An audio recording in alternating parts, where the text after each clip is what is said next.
আসসালামু আলাইকুম। তোমাদের সবাইকে হচ্ছে প্রয়াস 3.0 তে অনেক অনেক স্বাগতম। আশা করি তোমরা সবাই অনেক ভালো আছো, অনেক সুস্থ আছো। সো আজকে আসলে আমাদের ক্লাসটা একটু দেরিতে শুরু হয়েছে। আমরা এখন থেকে চাচ্ছি যে এক্স্যাক্ট যেই টাইমে আমরা বলবো সেখান থেকে আমরা সর্বোচ্চ হচ্ছে 5 মিনিটের মধ্যে হচ্ছে শুরু করার ট্রাই করব, কিন্তু অ্যাজ ইউজুয়াল আজকেও আসলে দেরি হয়ে গেছে। তো যেটা হয়েছে যে আসলে কেন জানি দেরি হয়ে যায়, আসলে এটা আমি নিজেও বলতে পারতেছি না। যাই হোক, এই জিনিসটাকে আমরা হচ্ছে কাটিয়ে ওঠার চেষ্টা করতেছি যে আমরা 7:15 বললে সর্বোচ্চ যাতে 7:20-25-এর মধ্যেই যাতে আমরা শুরু করতে পারি। ঠিক আছে, তো তাহলে আমরা যেটা করতে চাচ্ছি, তাহলে আজকে আমরা কি করব, আজকে আমরা হলো রুই মাছ থেকে হচ্ছে শুরু করব। ঠিক আছে, তো রুই মাছ আজকে আমার সামনে হচ্ছে ফোন নাই, পাশে পিসি রাখা আছে। ঠিক আছে, পিসিতে রাখা আছে সামনে। আজকে ফোনের চার্জ নাই, কারণ তোমরা সবাই জানো যে আজকে কিন্তু হচ্ছে রাত 10টায় হচ্ছে আবার তোমাদের জন্য একটা চমৎকার হচ্ছে কি ক্লাস আছে, ওয়ান শট হচ্ছে সিকিউ ক্লাস পরিবেশ রসায়নের। ঠিক আছে, সো একবারে ধোঁয়ায় হচ্ছে পড়বা, আজকে রাত 10টার সময় চলে আসবা, ইনশাল্লাহ হচ্ছে আমরা একটা সেরা একটা ক্লাস উপহার দিব।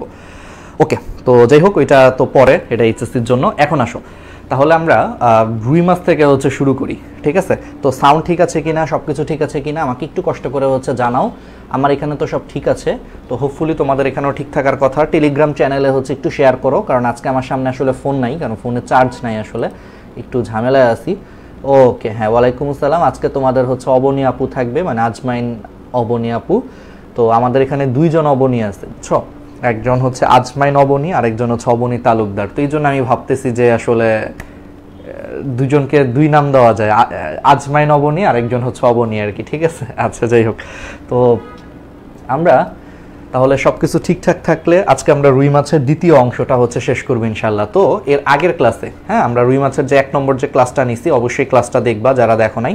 তো সেই 1 নম্বর ক্লাসে আমরা কিন্তু রুই মাছের এই যে ধমনীতন্ত্র পর্যন্ত পড়াইছি। ঠিক আছে, রুই মাছের ধমনীতন্ত্র এইটুকু অংশ হচ্ছে আমরা সুন্দর করে শেষ করছি। তো আজকে আমরা হচ্ছে রুই মাছের শিরাতন্ত্র থেকে হচ্ছে শুরু করব। ঠিক আছে, ওকে, তাহলে চলে আসো। তাহলে ফার্স্টে হচ্ছে রুই মাছের শিরাতন্ত্র। আচ্ছা, কৈশিক জালিকা থেকে উৎপন্ন হয়ে যেসব রক্তনালী দেহের বিভিন্ন অংশ থেকে হচ্ছে অক্সিজেনবিহীন রক্ত সংগ্রহ করে হৃৎপিণ্ডের সাইনাস ভেনাসাসে নিয়ে আসে, সেগুলাকেই সম্মিলিতভাবে হচ্ছে শিরাতন্ত্র গঠন করে। রুই মাছের শিরাতন্ত্রকে আমরা প্রধান দুইটা ভাগে হচ্ছে ভাগ করতে পারি, খুব ইম্পর্টেন্ট। আচ্ছা, তার আগে একটু একটা হালকা বেসিক থেকেই শুরু করতে চাচ্ছি। ধরো এটা হচ্ছে একটা ধমনী। আচ্ছা, এত বড় কেন, দাঁড়াও একটু কমায় নেই। ধরো এটা একটা ধমনী, হ্যাঁ, একটা ধমনী হৃৎপিণ্ড থেকে উৎপত্তি লাভ করে। ধরো আমি একটা জাস্ট আঁকলাম যে একটা ধমনী, এটা ধরো হৃৎপিণ্ড, আমি জাস্ট বোঝানোর জন্য বলতেছি, হ্যাঁ, এটা জাস্ট বেসিকের জন্য, এখানে এত কিছু এখন দরকার নাই। তাহলে একটা ধমনী, সেটার বেসিকটা হচ্ছে সেটা সবসময় হৃৎপিণ্ড থেকে উৎপত্তি লাভ করে, সেই ধমনীগুলো হচ্ছে দেহের বিভিন্ন অঙ্গ প্রত্যঙ্গে নর্মালি অক্সিজেন সমৃদ্ধ হচ্ছে রক্ত সরবরাহ করে। এবং যখন এই ধমনীগুলা দেহের বিভিন্ন অঙ্গ প্রত্যঙ্গে অক্সিজেন সমৃদ্ধ রক্ত নিয়ে পৌঁছায়, তারপরে সেই ধমনীগুলা হচ্ছে অসংখ্য শাখায় বিভক্ত হয়। এখান থেকে অনেকগুলো ছোট ছোট সূক্ষ্ম সূক্ষ্ম শাখা প্রশাখা বের হয়, যেগুলাকে আমরা পরবর্তীতে হচ্ছে কৈশিক জালিকা বলি।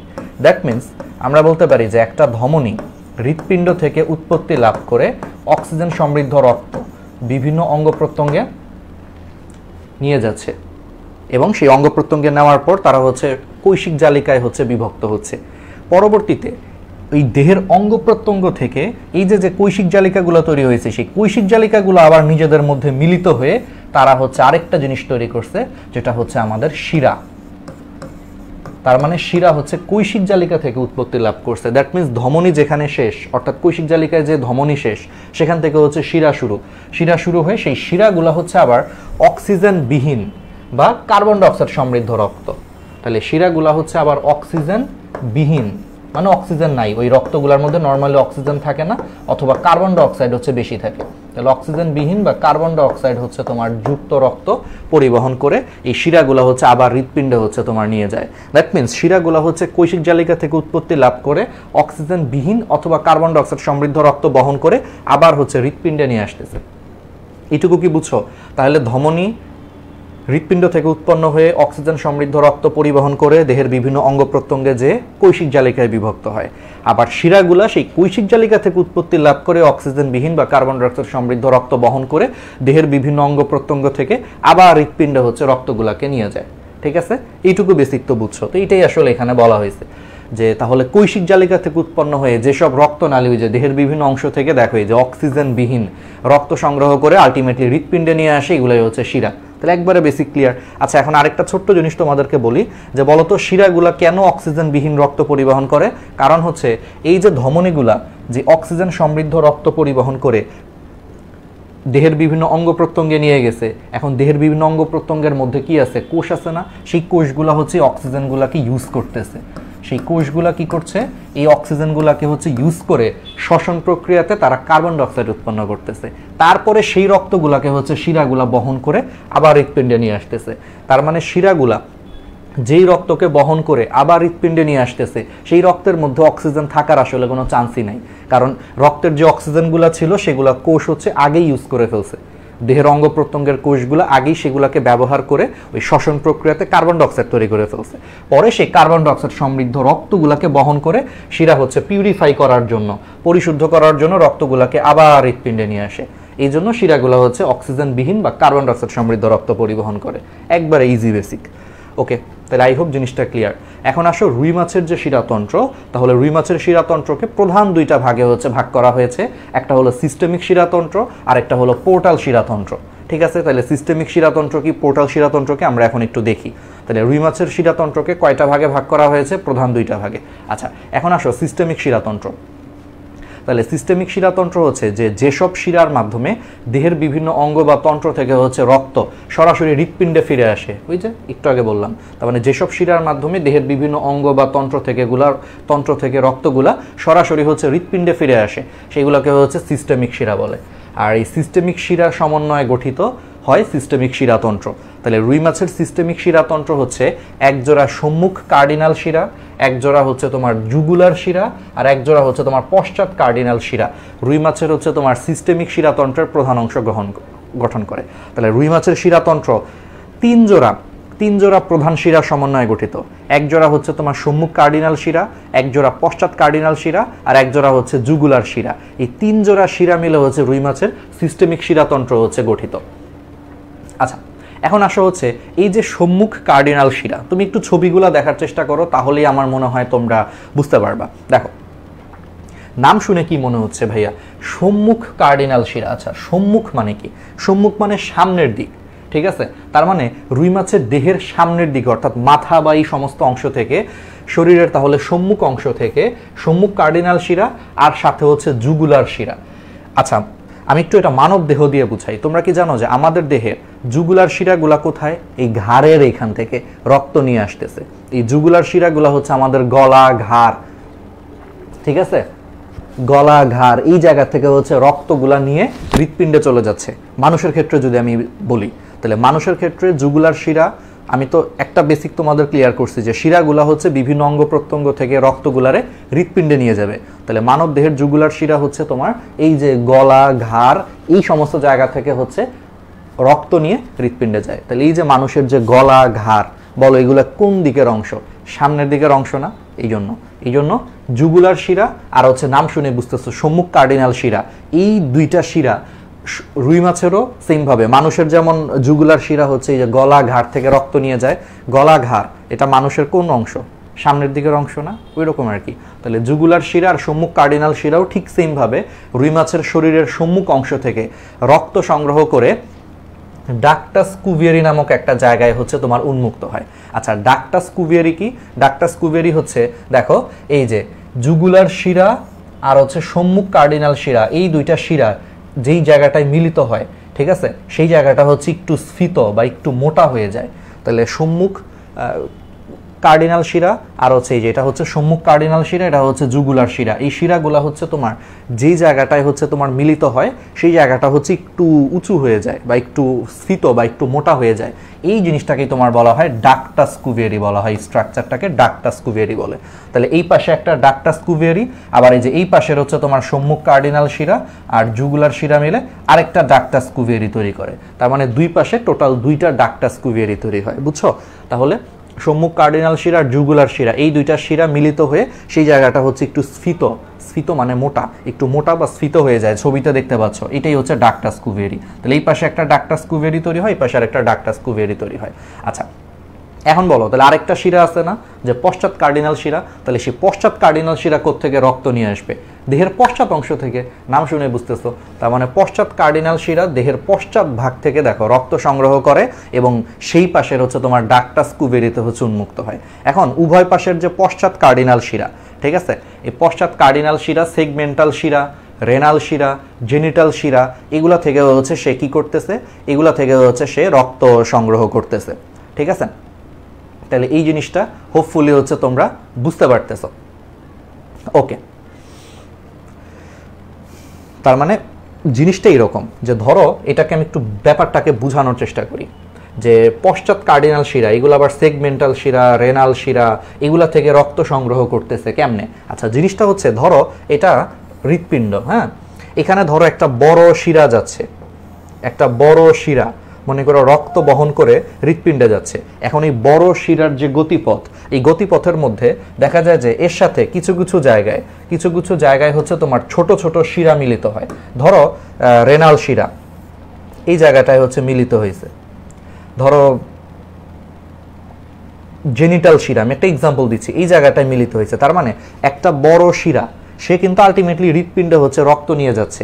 এখন তার সাথে আরও কয়েকটা ছোট ছোট শিরার যে শাখা আছে তারা কিন্তু মিলিত হয়ে ধরো এই শিরাটা, ধরো এটা হচ্ছে তোমার জেনিটাল শিরা, এই শিরাটা মনে করে একে রক্তটা দিয়ে দিচ্ছে। এটা মনে করো রেনাল শিরা, এই শিরাটা হচ্ছে কে রক্তটা দিয়ে দিচ্ছে, কারণ দিন শেষে তো ও সব রক্তকেই তোমার হৃৎপিণ্ডে নিয়ে যাবে। সো এমন তো না যে ভাই সব শিরাকেই সরাসরি হৃৎপিণ্ডে পৌঁছাইতে হবে, এমন কি কোনো নিয়ম আছে? এমন তো কোনো নিয়ম নাই। তো রেনাল শিরা যদি এই পশ্চাৎ কার্ডিনাল শিরাকে রক্তগুলা দিয়ে দেয়, ও রক্তগুলারও সে আলটিমেটলি হৃৎপিণ্ডে নিয়ে যাবে। তারপরে হচ্ছে তোমার এখানে কি জেনিটাল শিরা, ও যদি ও রক্তগুলো ওরে দিয়ে দেয় ভাই, ও আলটিমেটলি পশ্চাৎ কার্ডিনাল শিরা সেই রক্তগুলারও এখানে নিয়ে যাবে। এটাই হয়েছে যে পশ্চাৎ কার্ডিনাল শিরা একটা বড় শিরা, এ কারণে এইখানে আরও ছোট ছোট অনেকগুলো শিরা এসে উন্মুক্ত হয়ে তারা হচ্ছে ওদের রক্তগুলো ওকে দিয়ে দিচ্ছে।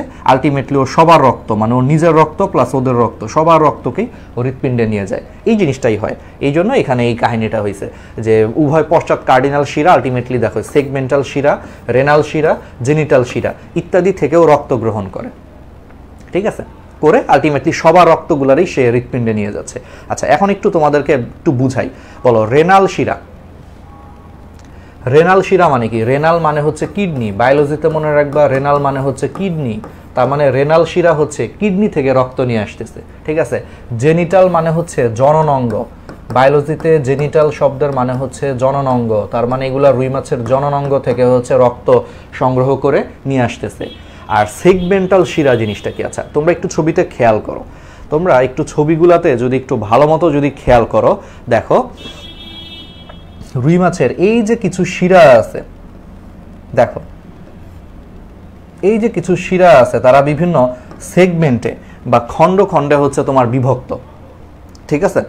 রুই মাছের দেখো কিছু শিরা আছে, দেখো এই শিরাটা, এই শিরাটা, এই শিরাটা, এরা হচ্ছে একই শিরার অংশ, একই শিরার অংশ। ধরো এরকম একটা শিরা ছিল, একই শিরার অংশ, সেই শিরার মনে করো তিনটা শাখা, একটা শাখা এখানে হচ্ছে রক্ত দিচ্ছে, একটা শাখা মনে করো এখানে রক্ত দিচ্ছে, একটা শাখা মনে করো এখানে রক্ত দিচ্ছে। তাহলে একই শিরা তিনটা সেগমেন্টে বিভক্ত হয়ে গেছে, সেগমেন্টের বাংলা হচ্ছে শাখা।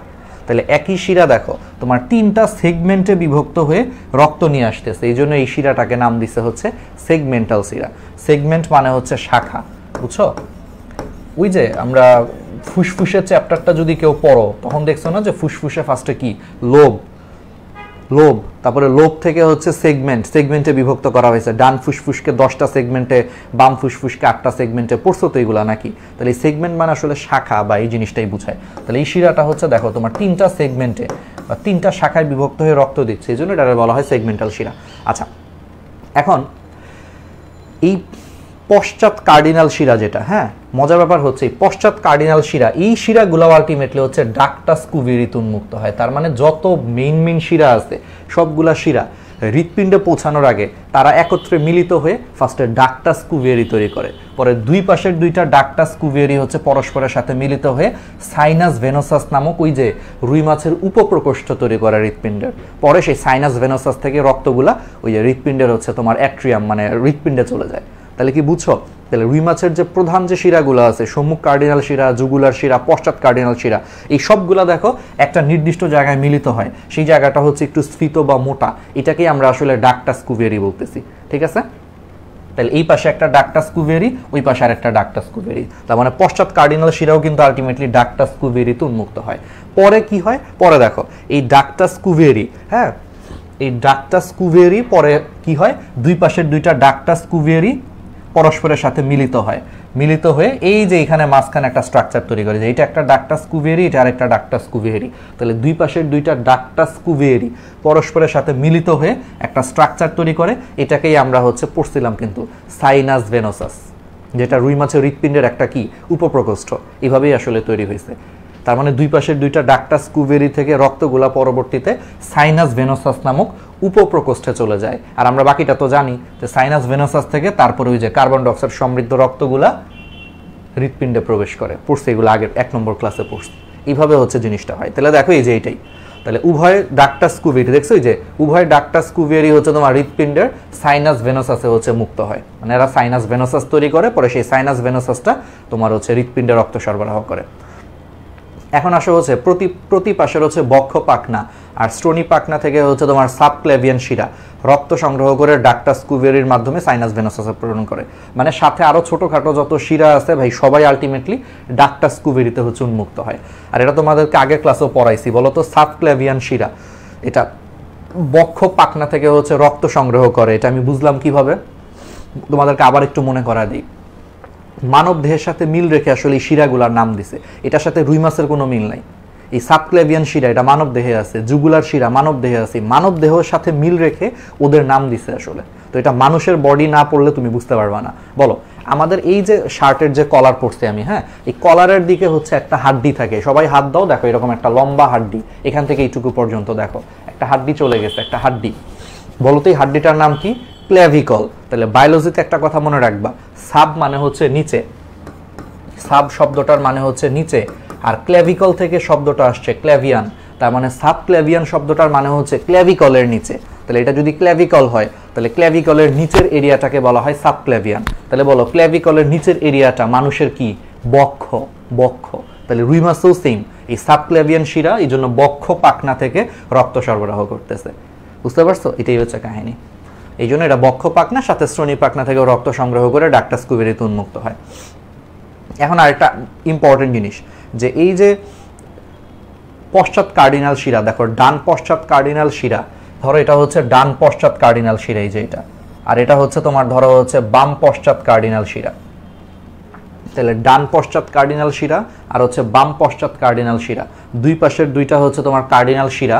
দেখো মাঝখানে হচ্ছে অনেকগুলো আড়াআড়ি আড়াআড়ি শাখার মাধ্যমে পরস্পরের সাথে যুক্ত। দেখো এটা ডান পশ্চাৎ কার্ডিনাল শিরা, এটা হচ্ছে বাম পশ্চাৎ কার্ডিনাল শিরা। দেখো এই দুইটা শিরা পরস্পরের সাথে আড়াআড়ি অনেকগুলা শাখার মাধ্যমে যুক্ত। এই আড়াআড়ি শাখাগুলোকে তোমার বলা হয় ট্রান্সভার্স অ্যানাস্টোমোসিস। Transverse anastomosis. আড়াআড়িকে ইংলিশে কি বলে? আড়াআড়িকে ইংলিশে বলা হয় ট্রান্সভার্স। ট্রান্সভার্স শব্দের মানে হচ্ছে আড়াআড়ি, বা এটার আরেকটা ভালো বাংলা হচ্ছে অনুপ্রস্থ। আড়াআড়ি বা অনুপ্রস্থ, এটাকে ইংলিশে বলা হয় ট্রান্সভার্স। আর অলওয়েজ মাথায় রাখবা, মেডিকেল সায়েন্সে দুইটা ধমনী অথবা দুইটা শিরা পরস্পরের সাথে যুক্ত হওয়াটাকে বলা হয় অ্যানাস্টোমোসিস। অ্যানাস্টোমোসিস এটা একটা medical term, anastomosis. Anastomosis anastomosis হচ্ছে দুইটা নালী, সেটা ধমনী হোক, শিরা হোক, বা যে কোনো মানব দেহের দুইটা নালী পরস্পরের সাথে যুক্ত করাটাকে বলা হয় অ্যানাস্টোমোসিস। তাহলে এই শাখাগুলা আলটিমেটলি দেখো ডান পশ্চাৎ কার্ডিনাল শিরা, বাম পশ্চাৎ কার্ডিনাল শিরা, এই দুটাকে পরস্পরের সাথে যুক্ত করছে, এই জন্য এটাকে বলা হয় অনুপ্রস্থ বা ট্রান্সভার্স অ্যানাস্টোমোসিস। তাহলে দেখছো যে কতিপয় অনুপ্রস্থ শিরা দ্বারা যুক্ত, এগুলোকে অনুপ্রস্থ অ্যানাস্টোমোসিস বা ট্রান্সভার্স অ্যানাস্টোমোসিস বলে। অ্যানাস্টোমোসিস হচ্ছে এরকম দুইটা নালী পরস্পরের সাথে যুক্ত হইলে অ্যানাস্টোমোসিস, আর এখানে এই নালী দুইটাকে আড়াআড়িভাবে যুক্ত করছে, এই জন্য ট্রান্সভার্স অ্যানাস্টোমোসিস বলা হয়। ঠিক আছে, তাহলে এই বেসিকগুলা হোপফুলি হচ্ছে আমরা পারবো। তাহলে রুই মাছের এই জিনিসগুলো আমাদেরকে খুব ভালো মতো হচ্ছে পড়তে হবে। ঠিক আছে, কি পারা যাবে? আচ্ছা, তাহলে এইটুকু বেসিক আমার মনে হয় তোমরা হচ্ছে সবাই পারবা। তাহলে কি পারা যাবে? এইটুকু জানলেই তোমাদের মোটামুটি হবে। তাহলে এইভাবে হচ্ছে তোমার জিনিসগুলা করে। আচ্ছা, এখন আসো, রুই মাছের এখানে একটা জিনিস খেয়াল করবা যে আমরা এখানে পোর্টাল শিরাতন্ত্র হচ্ছে পড়াই নাই, এটা আমি তোমাদেরকে একটু মুখে মুখে বলে দিই, জাস্ট খালি একটু বেসিকটা। তাহলে এটা তো আমাদের হচ্ছে কি হয়ে গেল, সিস্টেমিক শিরাতন্ত্র পড়ে ফেললাম, যে তাহলে সম্মুখ কার্ডিনাল শিরা, পশ্চাৎ কার্ডিনাল শিরা আর হচ্ছে জুগুলার শিরা, এই তিন জোড়া মানে টোটাল 6টা শিরা মিলে হচ্ছে মানব দেহ বলতেছি, রুই মাছের প্রধান সিস্টেমিক শিরাতন্ত্র তৈরি করছে। এগুলোর আমরা বেসিকগুলো পড়ে ফেলছি। আচ্ছা, এখন আসো পোর্টাল শিরাতন্ত্র। এখানে আমি ছবি তুলি নাই, বাট পোর্টাল শিরাতন্ত্রটা আমি তোমাদেরকে একটু হালকা লেখে লেখে পড়াচ্ছি।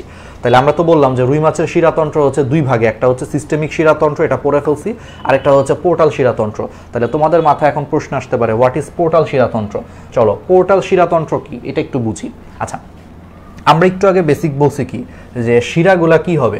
দেখো, শিরাগুলা আলটিমেটলি দেখো কৈশিক জালিকা থেকে উৎপত্তি লাভ করে অক্সিজেনবিহীন বা কার্বন ডাইঅক্সাইড সমৃদ্ধ রক্ত বহন করে সরাসরি হচ্ছে সে হৃৎপিণ্ডে যাবে। এটাই হচ্ছে একটা শিরার কাজ, ঠিক আছে। কিন্তু কিছু কিছু দুষ্ট প্রকৃতির শিরা আছে, কিছু কিছু দুষ্ট প্রকৃতির, কি ধরনের শিরা?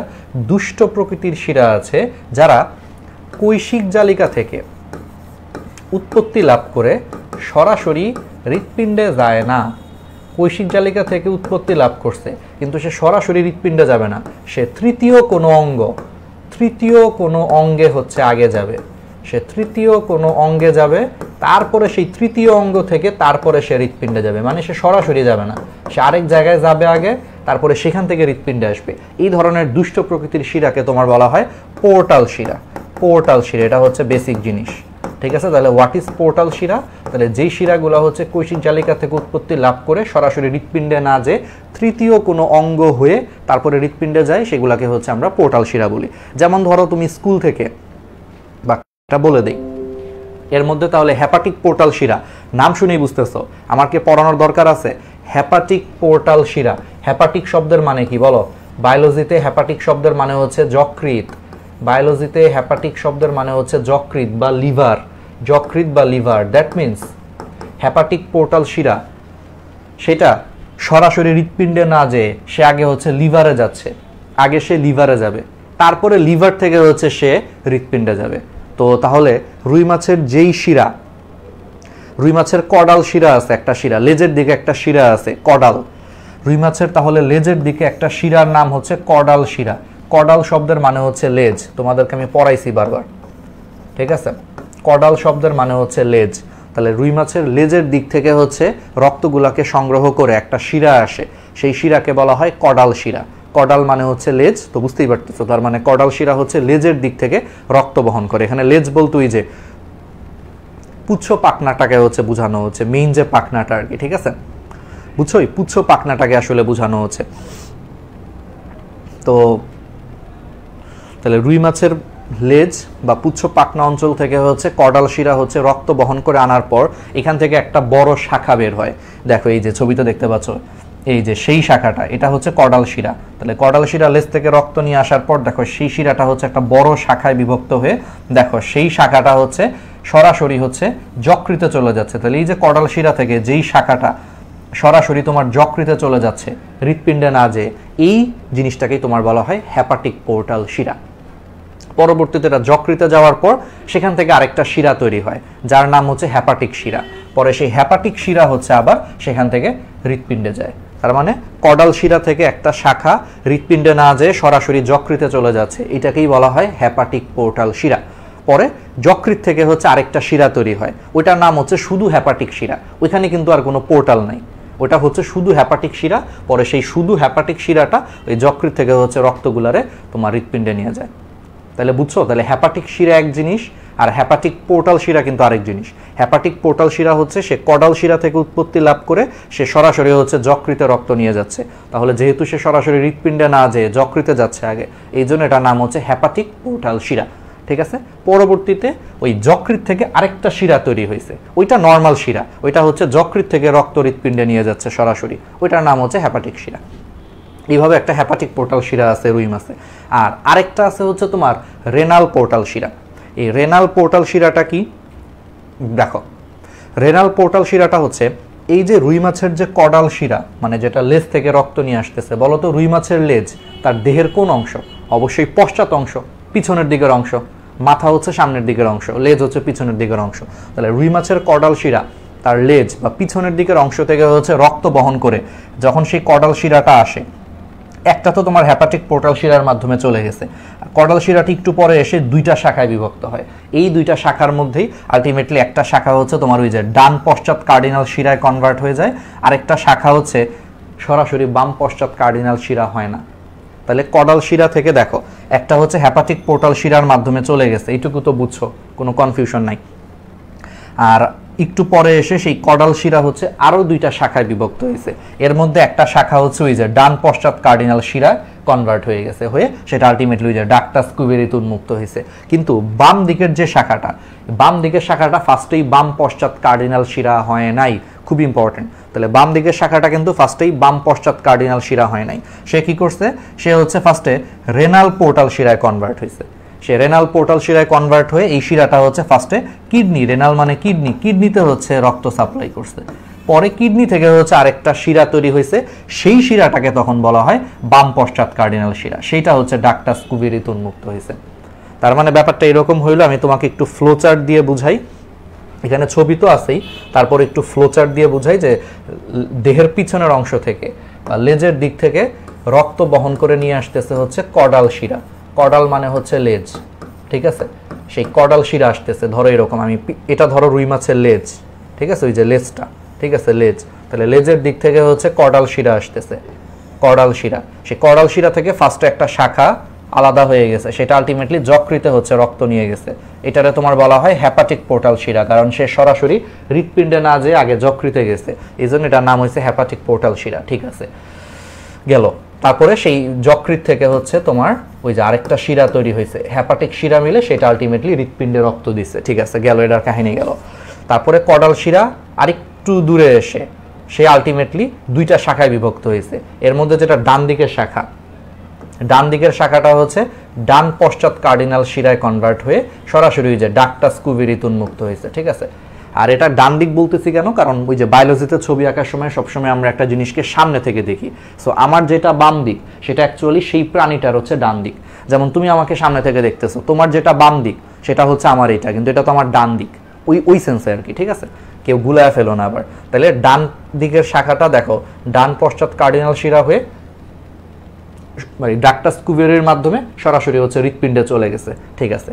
আর এই যে বাম দিকের যে শাখাটা বের হয়েছে কর্ডাল শিরা থেকে, সেটা ফার্স্টে হচ্ছে তোমার কিডনিতে চলে গেছে। তাহলে যেহেতু এই শিরাটা সরাসরি হৃৎপিণ্ডে না যে কিডনিতে গেছে, মানে তৃতীয় কোনো অঙ্গে গেছে, এই জন্য এই শিরাটাকে তখন বলা হয় রেনাল পোর্টাল শিরা, রেনাল পোর্টাল শিরা। বায়োলজিতে রেনাল মানে হচ্ছে কিডনি, হেপাটিক মানে হচ্ছে যকৃৎ, রেনাল মানে হচ্ছে কিডনি। তাহলে যেহেতু এটা কিডনিতে রক্ত সাপ্লাই করতেছে, মানে যেহেতু এটা সরাসরি হৃৎপিণ্ডে না যে কিডনিতে গেছে, এই জন্য এটাকে বলা হয় রেনাল পোর্টাল শিরা।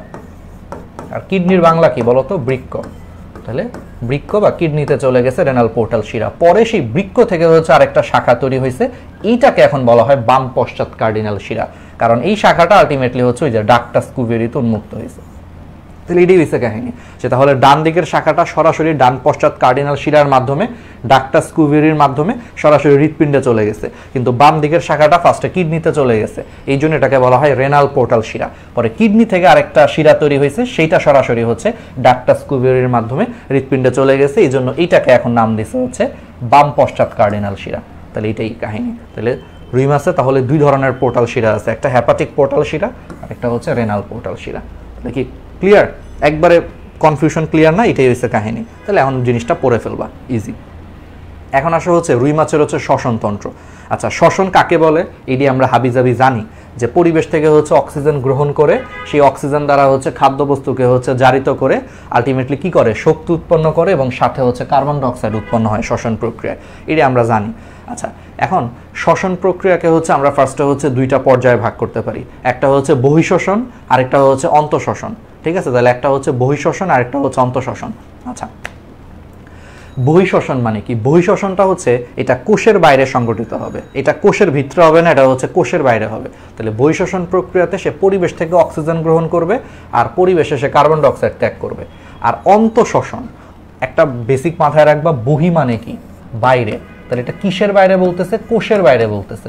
তার মানে বহিঃশ্বসন প্রক্রিয়াটা কোষের বাইরে হবে। কোষের বাইরে বলতে তার মানে পরিবেশ থেকে অক্সিজেন হচ্ছে রক্তে প্রবেশ করবে, আবার রক্ত থেকে কার্বন ডাইঅক্সাইড হচ্ছে পরিবেশে চলে যাবে।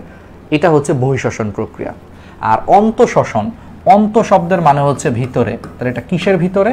কোষের ভিতরে। তার মানে অন্তঃশ্বসন হচ্ছে যেটা হয়, একটু বলি, এটা একটু হালকা বলি, ধরো এটা একটা কোষ, তাহলে কোষের ভিতরে মনে করো কি থাকে? খাদ্যবস্তু থাকে। তাহলে কোষের ভিতরে যে খাদ্যবস্তু আছে সেই খাদ্যবস্তুর সাথে ধরো কোষের ভিতরে যে অক্সিজেন প্রবেশ করছে, কোষের ভিতরে যে অক্সিজেন প্রবেশ করছে সেই অক্সিজেনটা খাদ্যবস্তুর সাথে বিক্রিয়া করে একে জারিত করে আলটিমেটলি এখান থেকে হচ্ছে শক্তি উৎপন্ন করতেছে, আর সাথে হচ্ছে কার্বন ডাইঅক্সাইড উৎপন্ন করতেছে। এইটুকুকে তোমার বলা হয় অন্তঃশ্বসন।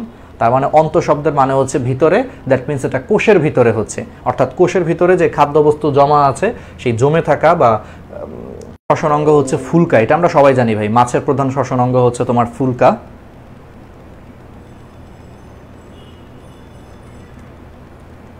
আচ্ছা, আমাদের এখানে একটু মনে হয় একটু আটকে গেছে,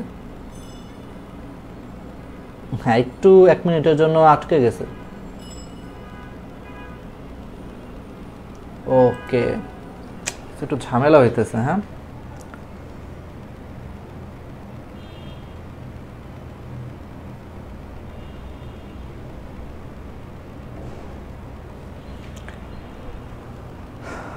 ওকে, তো এখন কি সব ঠিক আছে? তাহলে আমি আবার একটু বলি, এই জিনিসটা একটু আরেকবার বলি। হ্যাঁ, এই জিনিসটা যেটা আমি বলতে চাই, দেখো যে অন্তঃশ্বসন, ঠিক আছে, অন্ত শব্দের মানে কি? অন্ত শব্দের মানে হচ্ছে তোমার ভিতরে, ঠিক আছে, অন্ত শব্দের মানে হচ্ছে তোমার ভিতরে। তাইলে এখানে কোষের ভিতরে হবে, অর্থাৎ অক্সিজেনগুলা কোষের ভিতরে, ধরো এটা একটা কোষ, কোষের ভিতরে প্রবেশ করে কোষের ভিতরে যে খাদ্যবস্তু আছে সেই খাদ্যবস্তুর সাথে জারণ প্রক্রিয়ার মাধ্যমে সে শক্তি উৎপন্ন করবে আর কার্বন ডাইঅক্সাইড উৎপন্ন করবে। এইটুকু হচ্ছে অন্তঃশ্বসন। আর বহিঃশ্বসন হচ্ছে পরিবেশ থেকে অক্সিজেন হচ্ছে তোমার রক্তে আসবে আর রক্ত থেকে কার্বন ডাইঅক্সাইড বের হয়ে যাবে, এইটুকু হচ্ছে বহিঃশ্বসন।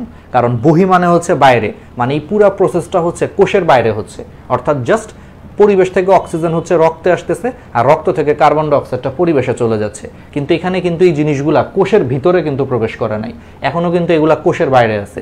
এই জন্য এইটুকু হচ্ছে বহিঃশ্বসন, এটা হচ্ছে অন্তঃশ্বসন প্রক্রিয়া। ঠিক আছে, ওকে, এটা একটু বলছিলাম আর কি নেটের প্রবলেমের কারণে। তাহলে এখন আসো, রুই মাছ কি? এটা এক ধরনের কি মাছ না? তাহলে যেহেতু রুই মাছ হচ্ছে তোমার এক ধরনের মাছ, তাহলে অবশ্যই বুঝতেই পারতেছো রুই মাছের প্রধান শ্বসন অঙ্গ হচ্ছে ফুলকা। তাহলে রুই মাছের প্রধান শ্বসন অঙ্গ কি? ফুলকা। ঠিক আছে, তাহলে প্রধান শ্বসন অঙ্গ হচ্ছে ফুলকা। তাহলে ফুলকাগুলো হচ্ছে তোমার ফুলকা প্রকোষ্ঠতে হচ্ছে অবস্থান করে, এগুলা দেখবা গলবিলের দুই পাশে একটা একটা করে মোট 2টা হচ্ছে ফুলকা প্রকোষ্ঠ থাকে। এই যে রুই মাছ, তাহলে রুই মাছের দেহের দুই পাশে, এই পাশে একটা ওই পাশে একটা, এরকম একটা ফুলকা প্রকোষ্ঠ থাকে, যেটা হচ্ছে একটা কানকো দিয়ে ঢাকা থাকে। আমরা মাছের কানকো তো দেখছি, বাজার থেকে মাছ কিনে আনার সময় আমরা দেখছি না যে মাছের দুই পাশে হচ্ছে এরকম একটা জিনিস থাকে যেটাকে হাতের আঙ্গুল ঢুকায় হচ্ছে খোলা যায়, দেখছো না? হাতের আঙ্গুল ঢুকায় একটু ওপেন করা যায়, ওই ভিতরে লাল লাল, এটাই হচ্ছে রুই মাছের হচ্ছে ফুলকা প্রকোষ্ঠ বা হচ্ছে তোমার ফুলকা। আচ্ছা, আমাকে একটু জানাও। ওকে, ঠিক আছে, তাহলে আমরা একটু দেখি। ঠিক আছে, আমি শিরাতন্ত্রের পার্টটা আমি লাস্টে আরেকবার একটু বলবো না।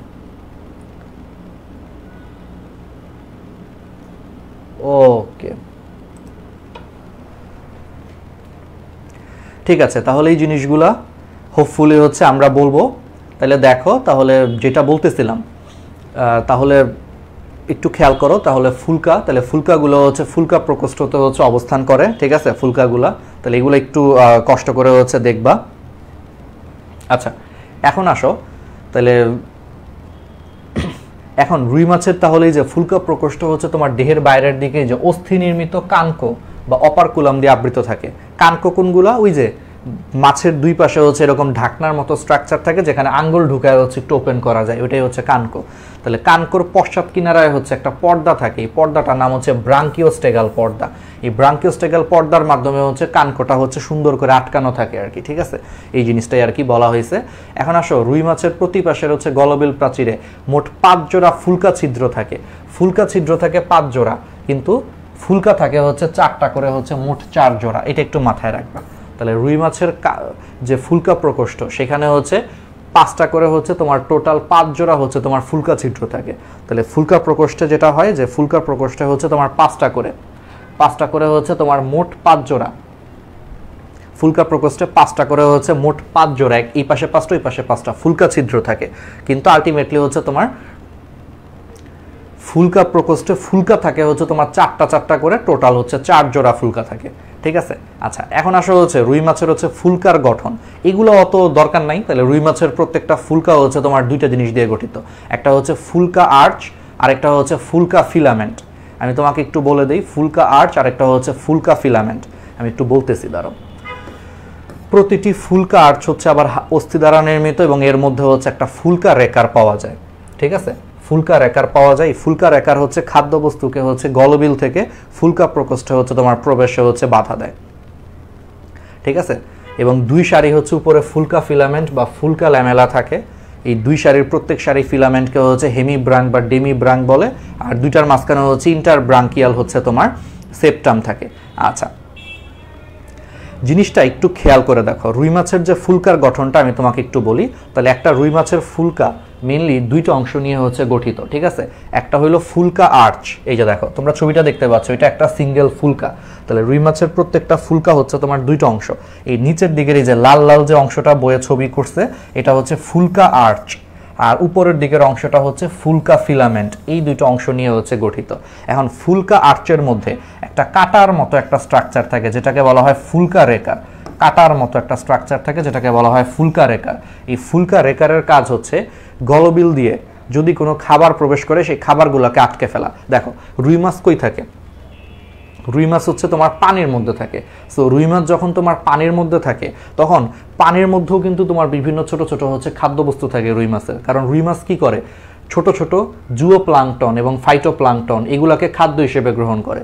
সো সে যখন পানির মধ্যে থাকতেছে, পানির সাথে হচ্ছে কিছু পরিমাণ খাদ্যবস্তু কিন্তু তার এই যে কানকোর মাধ্যমে এই ফুলকা প্রকোষ্ঠে ঢুকতেছে। কিন্তু এই ফুলকা প্রকোষ্ঠ তো খাবার খাওয়ার জন্য না, এটা হচ্ছে শ্বসনের জন্য। তো এখানে যদি খাদ্যবস্তু ঢুকে, ওর তো এখানে প্রবলেম হতে পারে। সো যাতে ওর এই জন্য প্রবলেম না হয়, এই জন্য আল্লাহ তাআলা এখানে একটা সুন্দর জিনিস দিয়ে দিয়েছেন, ফুলকা রেকার দিয়ে দিয়েছেন। এই ফুলকা রেকারগুলো কাটার মতো, সেগুলো ছাকনির মতো কাজ করে। অর্থাৎ ছোট ছোট খাদ্যবস্তুগুলো যদি কোনো কারণে পানির সাথে ওর এইখান দিয়ে যদি ফুলকার মধ্যে প্রবেশ করার চেষ্টা করে, সেগুলো এই ফুলকা রেকারের মধ্যে আটকে যায়, এটা ছাকনির মতো কাজ করে। এটাই আর কি কাজ, ঠিক আছে। কারণ ও তো খাবে হচ্ছে মুখ দিয়ে, ওর তো খাবার এদিক দিয়ে ঢুকলে তো লাভ নাই কোনো, উল্টা আরো শ্বসন মানে শ্বাস প্রশ্বাস বন্ধ হয়ে যাবে। এই জন্য ফুলকা রেকার হচ্ছে ছাকনির মতো কাজ করে, যাতে ছোট ছোট খাদ্যবস্তু যাতে এখান দিয়ে ঢুকতে না পারে। আচ্ছা, তাহলে একটা হচ্ছে ফুলকা আর্চ আর একটা হচ্ছে ফুলকা ফিলামেন্ট। এখন খেয়াল করে দেখো, ফুলকা ফিলামেন্ট হচ্ছে আবার তোমার 2 সারি। তাহলে রুই মাছের যে টোটাল যে ফুলকা ফিলামেন্টটা, তোমরা একটু খেয়াল করো যে ফুলকা ফিলামেন্টটা হচ্ছে আবার তোমার কয় সারি? এই ফুলকা ফিলামেন্টটা হচ্ছে তোমার আবার 2 সারি। দেখো এটা এক সারি, এটা এক সারি, তাহলে এটা এক সারি, এটা এক সারি, তাহলে টোটাল 2 সারি হচ্ছে ফুলকা ফিলামেন্ট থাকে। তাহলে এর মধ্যে যে কোনো এক সারি ফুলকা ফিলামেন্ট, এটা কি পুরো ফুলকাটার অর্ধেক না? তাহলে যেহেতু 2 সারি ফুলকা নিয়ে হচ্ছে তোমার মানে 2 সারি ফুলকা ফিলামেন্ট নিয়ে, ফিলামেন্ট মানে সুতা, তাহলে এটা একটা এক সারি ফুলকা ফিলামেন্ট, এটা আরেক সারি ফুলকা ফিলামেন্ট। তাহলে 2 সারি ফুলকা ফিলামেন্ট নিয়ে যেহেতু তার একটা সিঙ্গেল ফুলকা গঠিত হয়, তাহলে যে কোনো এক সারি ফুলকা ফিলামেন্ট নিয়ে তার কি অর্ধেক ফুলকা গঠিত হবে, মানে অঙ্কের মতো, যে 2টা মিলে টোটাল একটা ফুলকা তৈরি করে। তাহলে যে কোনো এক পাশের হচ্ছে এক সারি ফুলকা ফিলামেন্ট হচ্ছে অর্ধেক ফুলকা তৈরি করে।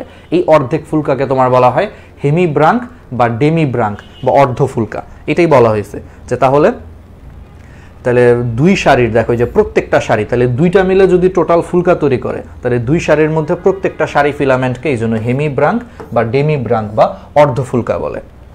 আর এই 2 সারি হেমি ব্রাঙ্কের মধ্যেই তোমার আলটিমেটলি কি আছে? ইন্টার ব্রাঙ্কিয়াল হচ্ছে সেপ্টাম আছে। তাহলে 2 সারি যে হেমি ব্রাঙ্ক আছে, এই 2 সারি হচ্ছে তোমার হেমি ব্রাঙ্কের মাঝখানে হচ্ছে ইন্টার ব্রাঙ্কিয়াল নামে একটা সেপ্টাম থাকে, একটা ব্যবধায়ক পর্দা থাকে, ইন্টার ব্রাঙ্কিয়াল সেপ্টাম। দেখো ইন্টার মানে কি? মাঝখানে। 2টা স্কুলের মাঝখানে football tournament, inter school tournament. তাহলে ইন্টার শব্দটার মানে হচ্ছে মাঝখানে।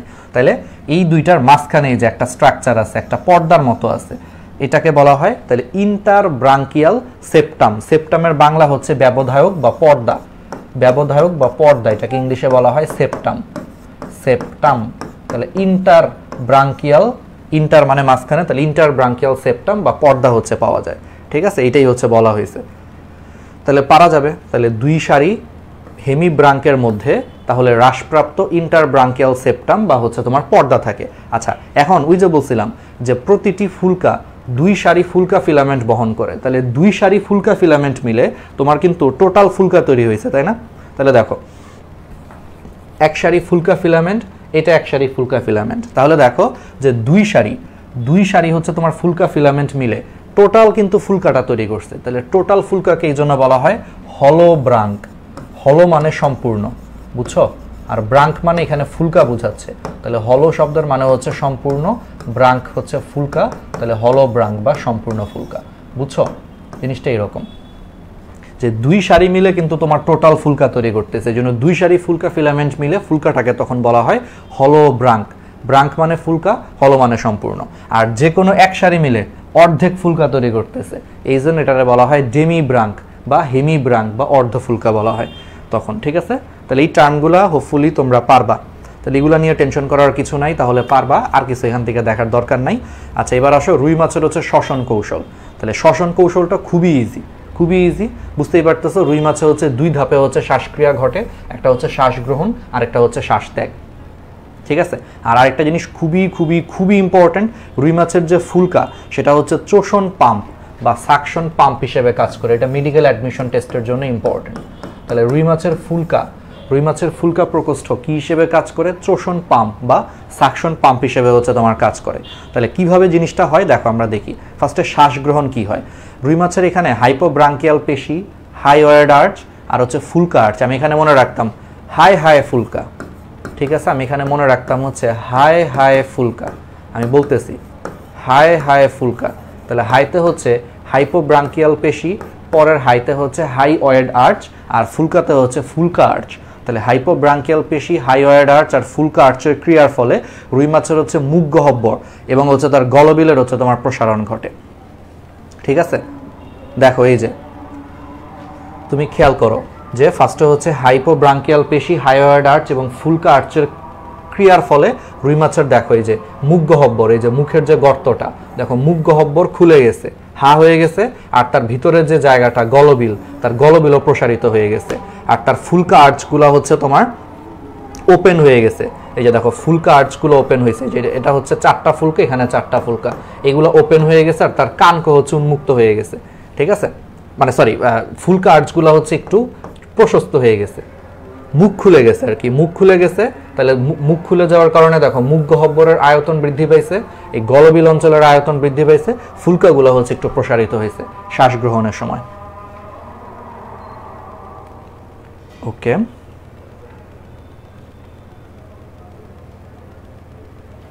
আচ্ছা আজান দিচ্ছে, আমরা একটু আজানের পরে কন্টিনিউ করি। হ্যাঁ,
ওকে, তো যেটা বলতেছিলাম তোমাদের হয়তো শিরাতন্ত্র পড়ানোর সময় একটু হয়তো নেটে প্রবলেম করছে, যাই হোক সমস্যা নাই।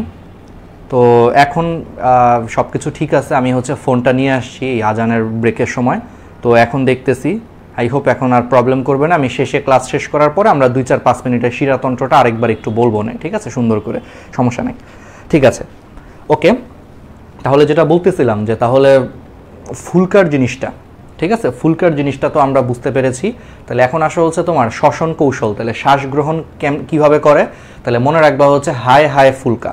আচ্ছা, একটা কথা খালি মাথায় রাখবা যে শ্বাস গ্রহণের সময়, আচ্ছা আমরা মানুষ কি করি বলো, আমরা যখন রুই মাছের তো আর আমাদের মতো মানে এত উন্নত না, তাহলে আমরা মানুষ শ্বাস গ্রহণের সময় কি করি, হা করে শ্বাস নেই না, যে হা করে হচ্ছে শ্বাস নেই। রুই মাছ মনে রাখবা যেভাবে শ্বাস নেয়, সে হা করে শ্বাস নেয়, তার মানে শ্বাস নেওয়ার সময় রুই মাছের মুখ গহ্বর হচ্ছে খুলে যায়, এটি খালি মাথায় রাখবা। তাহলে মানুষ যেমন হা করে শ্বাস নেয়, এরকম রুই মাছও হচ্ছে হা করে শ্বাস নেয়। দ্যাট মিনস সে যখন শ্বাস নেয় তখন তার মুখ খুলে যায়, মুখ খুলে যাওয়ার কারণে সে হা করে হচ্ছে মুখ গহ্বরের আয়তন বেড়ে যায়, আর মুখ গহ্বরের পিছনে যে গলবিল অঞ্চল আছে সেই গলবিল অঞ্চলের হচ্ছে তোমার আয়তন বেড়ে যায়, ঠিক আছে। এইটুকুই তাহলে হচ্ছে মাথায় রাখবা, আর কিছু লাগবে না। আচ্ছা, তাহলে হাইপোব্রাঙ্কিয়াল পেশি, হাইওয়েড আর্চ এবং ফুলকা আর্চের ক্রিয়ার ফলে হচ্ছে গলবিল এবং মুখ গহ্বরের হচ্ছে প্রসারণ হয়। ফুলকা আর্চ হচ্ছে তোমার বাইরের দিকে প্রসারিত হয়, ওই যে মুখ খুলে যায়, দেখছো কপাটিকা খুলে যায়, ফলে এগুলোর আয়তন বৃদ্ধি পায়। মানে সহজ কথা হচ্ছে এই জিনিসগুলোর আয়তন বৃদ্ধি পাওয়ার কারণে অক্সিজেন সমৃদ্ধ যে পানি আছে, কারণ রুই মাছ তো পানির মধ্যে থাকে, এই জন্য এগুলোর আয়তন বৃদ্ধি পাওয়ার কারণে অক্সিজেন সমৃদ্ধ পানিগুলা তখন হচ্ছে ভিতরে প্রবেশ করে এবং সেটা আলটিমেটলি যে ফুলকা প্রকোষ্ঠের যে ফুলকা আছে সেই ফুলকাগুলোকে হচ্ছে ভিজিয়ে দেয়। অর্থাৎ সেই পানিগুলা, অক্সিজেন সমৃদ্ধ পানিগুলা হচ্ছে মুখ গহ্বর এবং গলবিলে প্রবেশ করার পর সেগুলো ফুলকার কাছে চলে যায়, ফুলকাগুলোকে পানি দ্বারা হচ্ছে ভিজায় দেয় বা সিক্ত করে। ভিজায় দেওয়ার পর ওই যে ব্যাপন প্রক্রিয়ার মাধ্যমে সেই পানির অক্সিজেনগুলো ফুলকার মধ্যে চলে আসে, বুঝতে পারছো। এবং এই সময়টাই হচ্ছে তোমার কানকোটা হচ্ছে বন্ধ থাকে, বুঝতে পারছো, মনে রাখবে এই সময়টাই রুই মাছের যে কানকো, সেই কানকোটা হচ্ছে তোমার দৃঢ়ভাবে হচ্ছে তোমার বন্ধ থাকে। কিসের মাধ্যমে বন্ধ থাকে, ওই যে ব্রাঙ্কিওস্টেগাল পর্দার মাধ্যমে কানকোটা হচ্ছে দৃঢ়ভাবে বন্ধ থাকে। তাহলে সে কিভাবে শ্বাস গ্রহণ বা অক্সিজেন গ্রহণ করতেছে, খুব সিম্পল, মনে রাখবা মানুষ যেমন হা করে শ্বাস নেয়, রুই মাছও সেম। তাহলে শ্বাস নেওয়ার সময় বা অক্সিজেন গ্রহণ করার সময় রুই মাছের হচ্ছে মুখ খুলে যায়, ফলে মুখ গহ্বরের আয়তন বেড়ে যায়, গলবিল অঞ্চলের আয়তন বেড়ে যায়। আর এই কাজটা করার পিছনে 3টা জিনিস ভূমিকা পালন করে, যে হাই ফুলকা, হাইপোব্রাঙ্কিয়াল পেশি, হাইওয়েড আর্চ আর যে ফুলকা আর্চের, এই 3টার কাজের কারণে তার মুখ খুলে যায়, আলটিমেটলি হচ্ছে মুখ গহ্বর ওপেন হয়ে যায়, তার হচ্ছে গলবিল ওপেন হয়ে যায় হচ্ছে। ওকে, হয়ে গেল।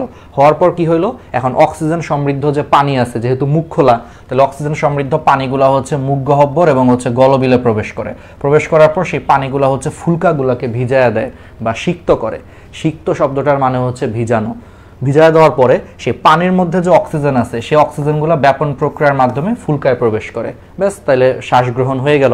আর এই সময় মাথায় রাখবা যে ওদের যে কানকোটা, সেই কানকোটা হচ্ছে দৃঢ়ভাবে হচ্ছে তোমার বন্ধ থাকে, আটকানো থাকে, বা দৃঢ়ভাবে হচ্ছে তোমার কি থাকে, বন্ধ থাকে, ঠিক আছে। কিসের মাধ্যমে, ব্রাঙ্কিওস্টেগাল পর্দার মাধ্যমে। তাহলে এইভাবে ওদের শ্বাস গ্রহণ হয়ে গেল, অর্থাৎ অক্সিজেনগুলা তোমার ফুলকায় চলে গেছে, শ্বাস গ্রহণ শেষ। এবার আসো শ্বাস ত্যাগ। তাহলে শ্বাস ত্যাগ কেমনে হবে, শ্বাস ত্যাগের সময় বুঝতেই পারতেছে এখন উল্টা হবে, অর্থাৎ এই পর্যায়ে হচ্ছে তোমার মুখ গহ্বর এবং গলবিলের হচ্ছে তাহলে সংকোচন হবে। আগের বার প্রসারণ হয়েছে, তাহলে এখন সংকোচন হবে। দেখো এই যে মুখ গহ্বরের হচ্ছে সংকোচন হয়েছে, ছোট হয়ে গেছে, দেখো গলবিলটাও ছোট হয়ে গেছে, সংকোচন হয়েছে এবং মুখটা বন্ধ হয়ে যাবে। সংকোচন হয়েছে এবং দেখো মুখটা হচ্ছে তোমার বন্ধ হয়ে গেছে। তো আয়তন কমে যায়, সংকুচিত হয় এবং মুখটা বন্ধ হয়ে যাওয়ার কারণে আমরা সবাই জানি আয়তন কমে গেলে চাপ বেড়ে যায়। ওই যে বয়লার সূত্র পড়ছো না, আয়তন কমলে চাপ বাড়ে। সো এখন আয়তন কমে যাওয়ার কারণে এর ভিতরে যে পানিগুলো আছে সেই পানির উপরে চাপ বেড়ে যায়, তো পানি তখন চাপ বেড়ে যাওয়ার কারণে পানিগুলো তখন বাইরে যাওয়ার চেষ্টা করে। কিন্তু সমস্যাটা হচ্ছে এখন তো মুখ বন্ধ হয়ে গেছে, তাহলে সেই পানিগুলো বের হবে কোন দিক দিয়ে? এখন সেই পানিগুলোকে বের হওয়ার জন্য তখন এই যে কানকো আছে না, কানকো খুলে যায়, যে পানিগুলা তখন এই যে ফুলকা প্রকোষ্ঠ পথে সে আলটিমেটলি কানকোর মাধ্যমে বাইরে বের হয়ে আসে পানিগুলা। ঠিক আছে? এইটাই আর কি, যে এই সময় মৌখিক কপাটিকা মুখছিদ্রকে এই যে বন্ধ করে রাখে, ফলে ওই পথে পানি বের হতে পারে না। তার মানে শ্বাসত্যাগের সময় আসলে কি হচ্ছে, শ্বাসত্যাগ বা নিঃশ্বাসের সময় আসলে পানিগুলা বাইরে চলে যাচ্ছে, এই জন্য এটাকে বলা হয় পানির বহিঃপ্রবাহও বলা হয়। আর শ্বাস গ্রহণের সময় পানিগুলা ভিতরে প্রবেশ করতেছে, এই জন্য এটাকে পানির অন্তঃপ্রবাহ বলা হয়। অন্ত মানে ভিতরে আসতেছে। তাহলে কি বুঝছো? তাহলে শ্বাসত্যাগটা বুঝছো? শ্বাসত্যাগটা হচ্ছে আগেরটার উল্টা, যে এখন মুখ গহ্বর সংকুচিত হবে, গলবিল সংকুচিত হবে, সংকুচিত হলে আয়তন কমে যাবে, আর আয়তন কমলে আমরা সবাই জানি চাপ বেড়ে যায়, ফলে পানির উপরে চাপ বেড়ে যাচ্ছে, এখন পানি বের হয়ে যাওয়ার চেষ্টা করতেছে। কিন্তু এখন এই যে মৌখিক কপাটিকা হচ্ছে বন্ধ হয়ে যাওয়ার কারণে মুখটা বন্ধ হয়ে গেছে, তাহলে পানিগুলো আর এই দিক দিয়ে বের হতে পারতেছে না। তখন কি হয়? তখন এই যে কানকগুলা খুলে যায়, ফলে কানক খুলে যাওয়ার কারণে এই রাস্তা দিয়ে পানিগুলা বাইরে বের হয়ে আসে। এটাই হচ্ছে শ্বাসত্যাগ বা নিঃশ্বাস বা পানির বহিঃপ্রবাহ, কারণ পানিগুলো বাইরে বের হয়ে যাচ্ছে, বহিঃপ্রবাহ। ঠিক আছে, পারা যাবে, একবার ইজি জিনিস।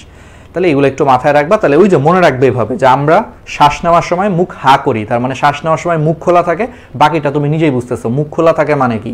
হা, তার মানে মুখ গহ্বরের আয়তন বৃদ্ধি পাচ্ছে, গলবিলের আয়তন বৃদ্ধি পাচ্ছে, ফলে পানিগুলো হচ্ছে ভিতরে প্রবেশ করতেছে, করে ফুলকাগুলোকে ভিজায়া দিচ্ছে, আর পানির যে অক্সিজেনগুলো সেগুলো ব্যাপন প্রক্রিয়াতে ফুলকায় চলে আসতেছে। বাট এই সময়টায় কানকোটা খালি বন্ধ থাকে, শেষ আমাদের শ্বাস গ্রহণ বা পানির অন্তঃপ্রবাহ শেষ। এরপর একটা উল্টা, এবারে মুখ বন্ধ হয়ে গেছে, আয়তন কমে গেছে, পানির উপরে চাপ বেড়ে গেছে, পানি এখন বেশি চাপ পাওয়ার কারণে পানি বের হয়ে যাওয়ার চেষ্টা করতেছে, কারণ কোনো কিছুর উপর চাপ দিলে সেটা কিন্তু বের হয়ে যায়।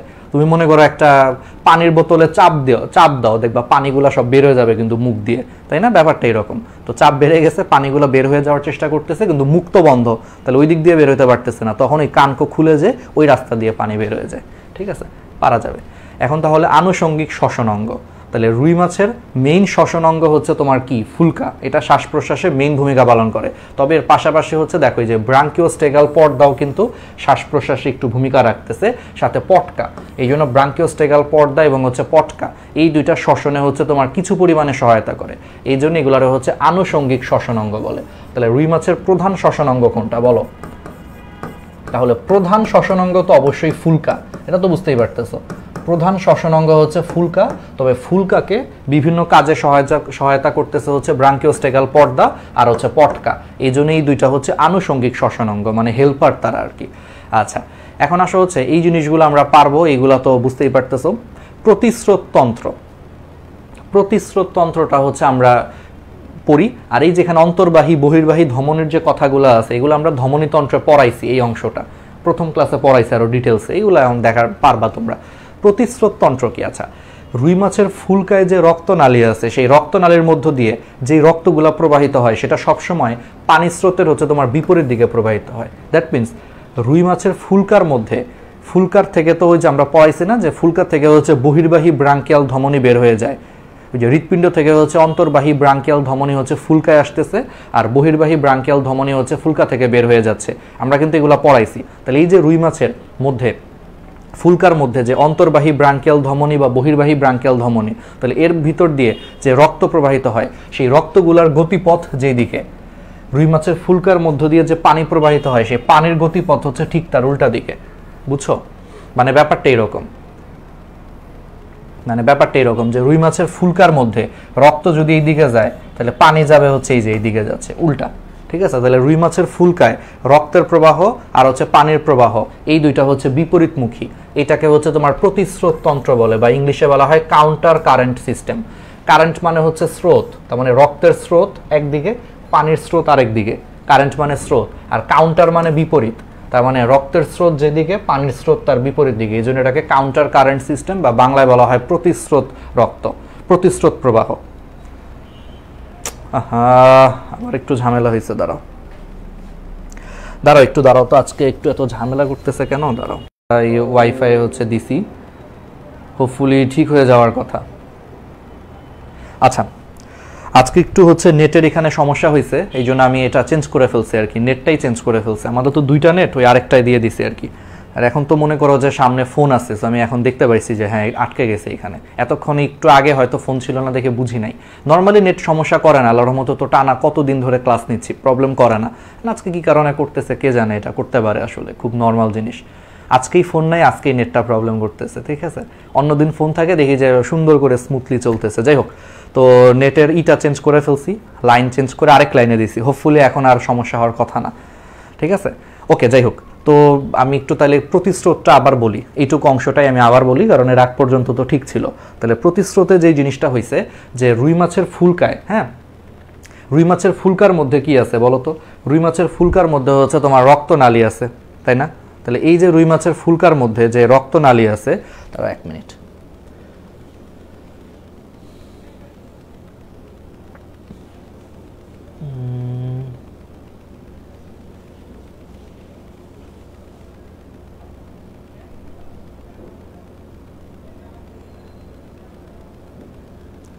ঠিক আছে। প্রতিস্রোত তন্ত্র থেকে আমি শুরু করি, এটা খুবই ইজি। যে রুই মাছের ফুলকার মধ্যে ধমনী আছে না, এটা আমরা ধমনী তন্ত্রে পড়াইছি যে রুই মাছের ফুলকার মধ্যে যে অন্তর্বাহী ব্রাঙ্কিয়াল ধমনী, বহির্বাহী ব্রাঙ্কিয়াল ধমনী, ধমনী তন্ত্রগুলো আছে। তাহলে এই ধমনীর মধ্যে কি হয়?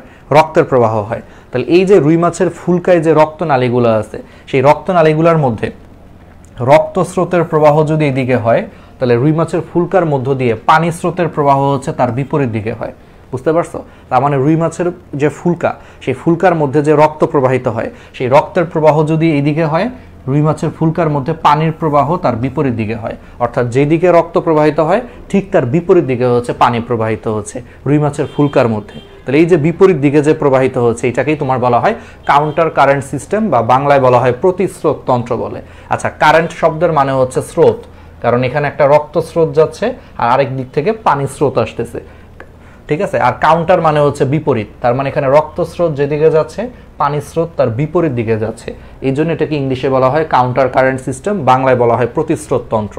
মানে সোজা বাংলায় হচ্ছে রুই মাছের ফুলকার ভিতর দিয়ে রক্ত যেদিকে প্রবাহিত হয়, পানি তার বিপরীত দিকে প্রবাহিত হয়। এইটারই এই জন্য বলা হয় কাউন্টার। কাউন্টার মানে বিপরীত, কারেন্ট মানে স্রোত। তাহলে স্রোত দুইটা বিপরীত দিকে প্রবাহিত হচ্ছে, কাউন্টার কারেন্ট সিস্টেম, বা বাংলায় বলা হচ্ছে প্রতিস্রোত তন্ত্র। ওকে, আচ্ছা, এটা সুবিধাটা কি? আচ্ছা, এই জিনিসটা কেন হয়? এটার সুবিধাটা হচ্ছে এই কাউন্টার কারেন্ট সিস্টেমের কারণে রক্তগুলা সর্বোচ্চ পরিমাণে হচ্ছে তোমার পানি থেকে অক্সিজেন গ্রহণ করতে পারে। মানে ব্যাপারটা এরকম, আমি তোমাকে বলি, ধরো ছবিটা যদি এইভাবে বলি যে রক্ত মনে করে এখান থেকে এখানে যাচ্ছে আর পানি হচ্ছে এখান থেকে এখানে আসতেছে, তাহলে অক্সিজেন কোথায় আছে? পানির মধ্যে হচ্ছে অক্সিজেন আছে। তাহলে সেই অক্সিজেনগুলো আস্তে আস্তে রক্তে চলে যাবে, নিয়ম তো তাই। তাহলে ধরো পানির মনে করে এটা একটা কণা, আমি 3টা কণা দিয়ে ব্যাখ্যা করি। এটা ধরো 1 নম্বর কণা, এটা হচ্ছে ধরো পানির 2 নম্বর কণা, এটা হচ্ছে পানির 3 নম্বর কণা, ঠিক আছে। তাহলে বলো তো, পানির 1 নম্বর কণা, 2 নম্বর কণা, 3 নম্বর কণা, আর এটা মনে করো হচ্ছে রক্তের, মনে করো এটা 1 নম্বর কণা, এটা 2 নম্বর কণা, এটা মনে করো 3 নম্বর কণা। তাহলে রক্ত যাচ্ছে এখান থেকে এইদিকে, পানি আসতেছে এখান থেকে এইদিকে। এখন পানির মধ্যে কি থাকে? অক্সিজেন থাকে। তাহলে পানির প্রত্যেকটা কণার মধ্যে এখন অক্সিজেন আছে। তাহলে এই 3 নম্বর কণার মধ্যে অক্সিজেন আছে, 2 নম্বর কণার মধ্যে অক্সিজেন আছে, 1 নম্বর কণার মধ্যেও অক্সিজেন আছে। ব্যাপারটা এরকম। তাইলে পানি এই দিক থেকে আসার সময় ওর 3 নম্বর কণার মধ্যে যে অক্সিজেন আছে, বলো এই 3 নম্বর কণার সাথে সবার আগে কে মিলিত হবে? এবং এই দুইটা জিনিস কিন্তু একবারে কাছাকাছি প্রবাহিত হয়, মানে এদের মাঝখানে খুব একটা গ্যাপ থাকে না। আমি বোঝানোর জন্য গ্যাপ দিয়ে রাখছি, বাট অ্যাকচুয়ালি এটা একবার একটার সাথে গায়ের সাথে আরেকটা লেগে থাকে। সো বলো তো, এই পানির 3 নম্বর কণার সাথে সবার আগে রক্তের কত নম্বর কণা মিলিত হবে? রক্তের 3 নম্বর কণা মিলিত হবে। তো রক্তের 3 নম্বর কণা যখন পানির 3 নম্বর কণার সাথে সবার আগে মিলিত হয়, সে এই অক্সিজেনটাকে, রক্তটা নিয়ে নিচ্ছে। অর্থাৎ ওর 3 নম্বর কণা থেকে অক্সিজেনটাকে রক্ত হচ্ছে নিয়ে নিচ্ছে, নিয়ে সে সামনের দিকে চলে গেছে। তাহলে 3 নম্বর কণার মধ্যে কিন্তু এখন অক্সিজেন নাই, বুঝো? 3 নম্বর কণার মধ্যে কিন্তু এখন অক্সিজেন নাই, তো সামনের দিকে এই দিকে আসতেছে, চলে আসলো। এরপরে আসলো 2 নম্বর কণা, এই 2 নম্বর কণার সাথে দ্বিতীয়বারে মিলিত হচ্ছে কিন্তু এই 2 নম্বরটা। এখন তুমি বলতে পারো, ভাইয়া এই 3 নম্বর কণা তো 2 এর সাথে আগে মিলিত হবে, কারণ 3 নম্বর কণা তো সিরিয়ালের সামনে আছে। সামনে থাকলেও 3 নম্বর কণা হচ্ছে অলরেডি অক্সিজেন নিয়ে গেছে, সো অলরেডি সে অক্সিজেন পেয়ে গেছে, তার আর অক্সিজেন দরকার নাই, এই জন্য 3 নম্বর কণার অক্সিজেন নিবে না। কিন্তু এরপরে যখন 2 নম্বর কণাটা এর 2 নম্বরের সাথে মিলিত হবে, ওর অক্সিজেনটা ও নিয়ে নিবে। সেমভাবে যখন ওর অক্সিজেনটা এই রক্তের 2 নম্বর কণা নিয়ে নিছে, ও অক্সিজেন নিয়ে ফেলছে, ও আর সামনে যত পানির সাথে মিলিত হবে ও তাদের কাছ থেকে আর অক্সিজেন নিবে না, কারণ অক্সিজেন পেয়ে গেছে। তারপরে যখন এই যে রক্তের 1 নম্বর কণা, ও যখন পানির 1 নম্বর কণার সাথে মিলিত হবে, তখন সেখান থেকে অক্সিজেন নিবে। মানে ব্যাপারটা এরকম। মানে ব্যাপারটা এরকম, আমি তোমাকে বলি একটা মানে কি বলে একটু আসলে একটা প্র্যাকটিক্যাল ব্যাখ্যা দেই, তাহলে জিনিসটা আরো বুঝতে সুবিধা হবে। ধরো 1 2 3 তিনটা ছেলে, আর এখানে ধরো 3 2 1 তিনটা মেয়ে আছে। এখন বলতেছে যে ওরা বিয়ের জন্য মনে করো ছেলে মেয়ে দেখতেছে। এখন নিয়ম হচ্ছে যে যার সাথে প্রথমে দেখা হবে তাকেই সে বিয়ে করতে হবে, ব্যাপারটা এরকম।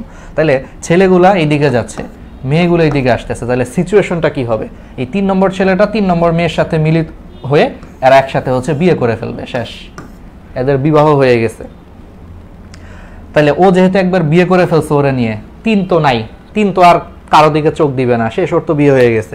এরপরে আসতেছে এখানে থেকে 2 নম্বর মেয়ে এদিকে আসতেছে, 2 নম্বর ছেলে দিকে যাচ্ছে, ওদের মধ্যে যখন দেখা হয়েছে 2 নম্বরের সাথে 2 নম্বরের বিয়ে হয়ে গেছে, ব্যাস, ওরাও সুখী। তারপরে লাস্টে কি, লাস্টে 1 নম্বর এদিকে আসতেছে, এই 1 নম্বর যাচ্ছে, ওদের মধ্যে সবার লাস্টে দেখা হয়েছে, এই একের সাথে এই এক হচ্ছে বিয়ে করে চলে গেছে, শেষ। তাহলে সবাই কিন্তু এরকম করে অক্সিজেন পাচ্ছে, ব্যাপারটা এরকম আর কি, বুঝতে পারছো জিনিসটা? এটাই হয়। তাহলে এই জিনিসটার কারণে আলটিমেটলি হচ্ছে রক্ত সর্বোচ্চ পরিমাণে হচ্ছে অক্সিজেন পায়। রক্ত কি হয়, সর্বোচ্চ পরিমাণে এসে অক্সিজেনটা গ্রহণ করতে পারতেছে, অর্থাৎ সবাই অক্সিজেন পাচ্ছে। কারণ ওইটার 3 নম্বরটা তার 3 নম্বরকে পাওয়ার পরে সে চলে যাচ্ছে, ওর 2 নম্বরটা ওর 2 নম্বরকে পাওয়ার পরে চলে যাচ্ছে, ওর 1 নম্বরটা ওর 1 নম্বরটাকে পাওয়ার পরে চলে যাচ্ছে। এই জন্য আলটিমেটলি সবাই হচ্ছে অক্সিজেন পাচ্ছে। এটাই হচ্ছে কাউন্টার কারেন্ট সিস্টেমের সুবিধা আর কি। তাহলে একটু দেখবা, একবার ইজি। এখন আসলে হচ্ছে বায়ুথলি বা পটকা। তাহলে বায়ুথলি বা পটকা এই জিনিসটা হচ্ছে আমরা এখন একটু দেখার চেষ্টা করি। দেখছো প্র্যাকটিক্যাল এক্সাম্পল দিছি, দেখছো প্র্যাকটিক্যাল এক্সাম্পল, তাহলে জিনিসটা বুঝবা যে 3টা ছেলে এদিকে হেঁটে যাচ্ছে, 3টা মেয়ে এদিকে আসতেছে, তাহলে 3 নম্বর ছেলেটা 3 নম্বর মেয়ের সাথে ওরা নিয়ে যে বিয়ে করে ফেলছে, 2 নম্বর ছেলেটা 2 নম্বর মেয়েরা নিয়ে বিয়ে করে ফেলছে, 1 নম্বরটা 1 নম্বরটারে বিয়ে করে ফেলছে, ব্যাস, সবাই সুখী এখন, ঠিক আছে, 6 জনই সুখী। তো এরকমই আর কি ব্যাপারটা। আর ও যখন একবার বিয়ে করে ফেলছে ও তো আর বাকিগুলার দিকে তাকাবে না, শেষ, ওর তো কাজ শেষ। ও তারপর ওদের সাথে দেখা হইলেও কোনো লাভ নাই, কারণ ও তো আগে বিয়ে করে ফেলছে, শেষ। তাহলে 2 নম্বরটা কাউকে এখনো বিয়ে করতে পারে নাই, তো সে দেখছে তার চোখের সামনে 3 নম্বরটা 3 নম্বরে নিয়ে চলে গেছে, তো একটু পরে সে আবার এই 2 নম্বরের সাথে দেখা হয়েছে, তারে বিয়ে করে ফেলছে, শেষ, 2 নম্বরও শেষ। আর 1 নম্বর বেচারা অনেকদিন ওয়েট করতেছে, এখানেও 1 নম্বর অনেকদিন ওয়েট করতেছে। আর তারা যখন দেখছে যে একের সাথে এক মিলিত হয়েছে, ও খালি, তখন তারাও বিয়ে করে ফেলছে, শেষ। এইভাবে সুন্দর করে সিস্টেমটা সুন্দর হচ্ছে আর কি, ঠিক আছে। এইভাবে হচ্ছে কাউন্টার কারেন্টের মাধ্যমে তোমার হচ্ছে অক্সিজেন গ্রহণ করে, পানি থেকে রক্তগুলো হচ্ছে অক্সিজেন গ্রহণ করতেছে। আচ্ছা, এখন আসো রুই মাছের হচ্ছে তোমার বায়ুথলি বা পটকা। তাহলে রুই মাছের বায়ুথলি বা পটকা হচ্ছে তোমার পাতলা প্রাচীর বিশিষ্ট বায়ুপূর্ণ চকচকে সাদা বর্ণের। তাহলে পাতলা প্রাচীর বিশিষ্ট বায়ুপূর্ণ চকচকে সাদা বর্ণের থলির মতো একটা স্ট্রাকচারকে হচ্ছে আমরা বায়ুথলি বলি, ঠিক আছে। তাহলে রুই মাছের বায়ুথলি কোথায় অবস্থান করে দেখো, এটা হচ্ছে রুই মাছের মেরুদণ্ড। তাহলে মেরুদণ্ডের নিচে আর হচ্ছে পৌষ্টিক নালীর হচ্ছে উপরে, দেখো ছবিতেই ওরা দেখায় দিছে, এটা হচ্ছে মেরুদণ্ড, এটা হচ্ছে পৌষ্টিক নালী। তাহলে মেরুদণ্ডের নিচে পৌষ্টিক নালীর উপরে এই দুইটার মাঝখানে হচ্ছে রুই মাছের বায়ুথলি হচ্ছে অবস্থান করতেছে, ঠিক আছে। তাহলে এই রুই মাছের বায়ুথলিতে হচ্ছে কোন কোন গ্যাস থাকে, খুবই খুবই খুবই ইম্পর্ট্যান্ট, খুবই ইম্পর্ট্যান্ট। আমি এটাকে মনে রাখতাম কোন দিয়ে, কোন, এটাতে হচ্ছে সিতে কার্বন ডাই অক্সাইড, ওতে অক্সিজেন, এনতে নাইট্রোজেন। তাহলে রুই মাছের বায়ুথলিতে হচ্ছে কোন থাকে, অর্থাৎ carbon die oxide, oxygen, nitrogen হচ্ছে তোমার থাকে, ঠিক আছে। আচ্ছা, এগুলো আর কিছু দেখার দরকার নেই, ধমনী টমনী এগুলো আমরা আগেও পড়াইছি। আচ্ছা, এখন এই যে রুই মাছের বায়ুথলি, এই রুই মাছের বায়ুথলি হচ্ছে তোমার একটা খাঁজ দ্বারা 2টা অসম প্রকোষ্ঠে হচ্ছে বিভক্ত থাকে, অর্থাৎ রুই মাছের বায়ুথলির মাঝখানে একটা এই যে গভীর খাঁজ থাকে, দেখো এই পুরাটা হচ্ছে বায়ুথলি, বুঝছো, এই পুরাটা হচ্ছে বায়ুথলি। কিন্তু দেখো বায়ুথলির মধ্যে একটা গভীর খাঁজ আছে, খাঁজ মানে হচ্ছে ভাঁজ, দেখো একটা গভীর ভাঁজ বা একটা গভীর খাঁজ থাকার কারণে রুই মাছের বায়ুথলি 2টা প্রকোষ্ঠে ভাগ হয়ে গেছে।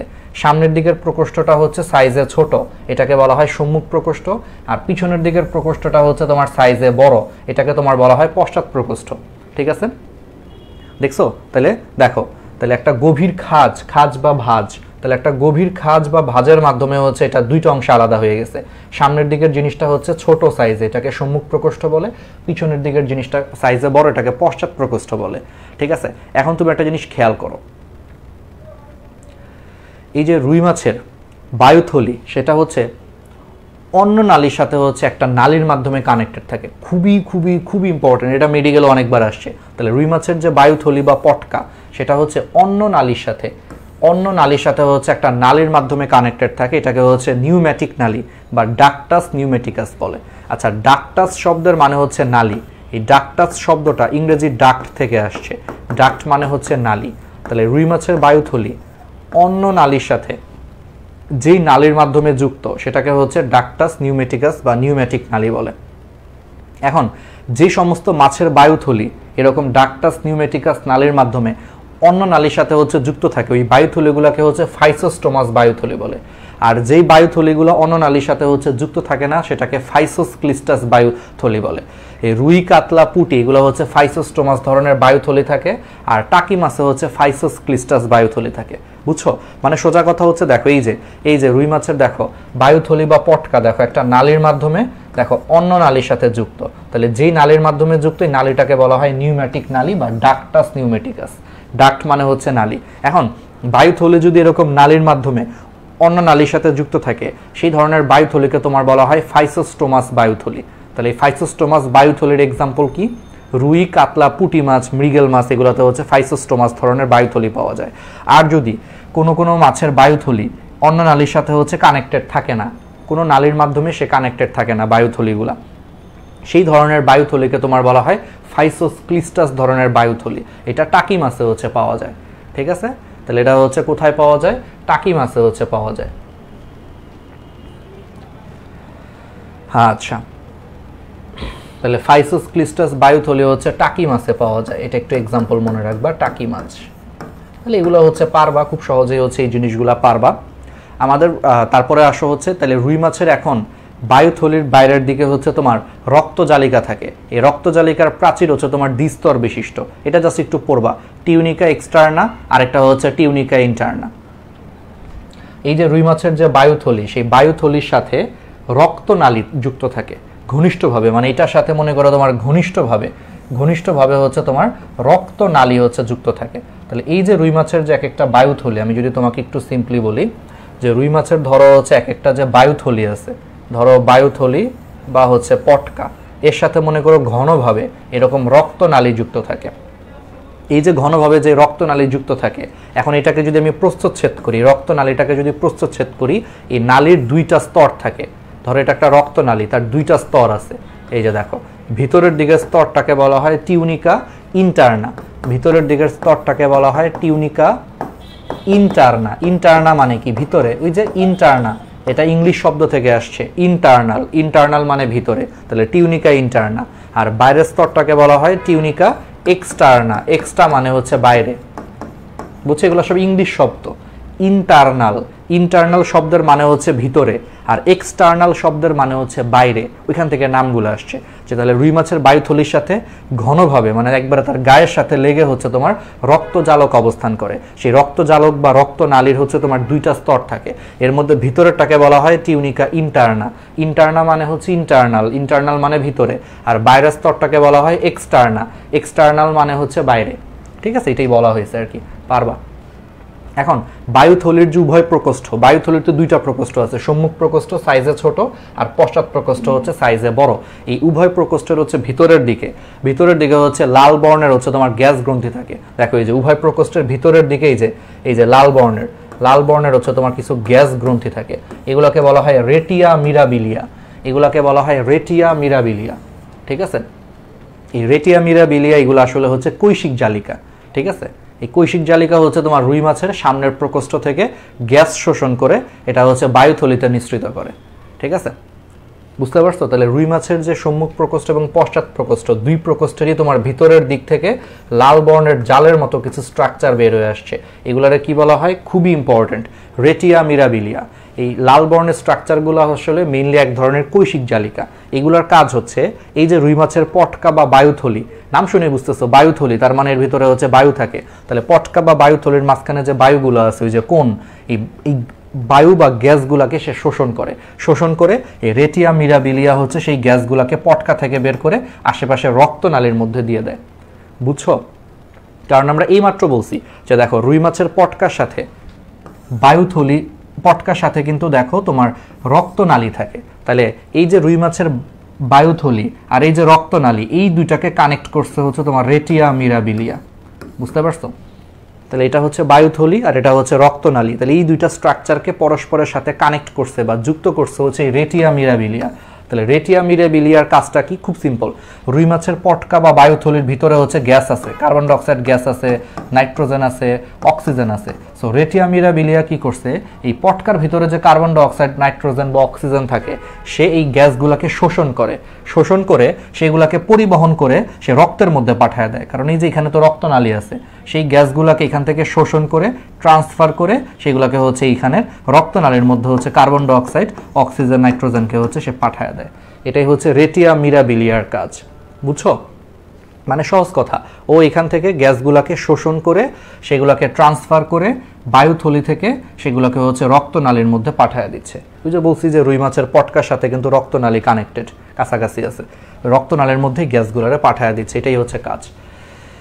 ঠিক আছে, এখন রুই মাছের বায়ুথলির মধ্যে আবার কতগুলো ক্ষুদ্র অস্থি আছে, হাড্ডি আছে, যারা ঘনিষ্ঠভাবে হচ্ছে অন্তঃকরণের সাথে যুক্ত। এই অস্থিগুলোরে হচ্ছে ভেভেরিয়ান অস্থিকল বলা হয়। এটা হচ্ছে জার্মান বিজ্ঞানী আর্নেস্ট ভেভার আবিষ্কার করছে, তার নাম অনুযায়ী হচ্ছে ভেভেরিয়ান অস্থিকল বলে। ঠিক আছে, এগুলো হচ্ছে রুই মাছের ভারসাম্য রক্ষা এবং শব্দ উৎপন্ন হচ্ছে কাজে লাগে।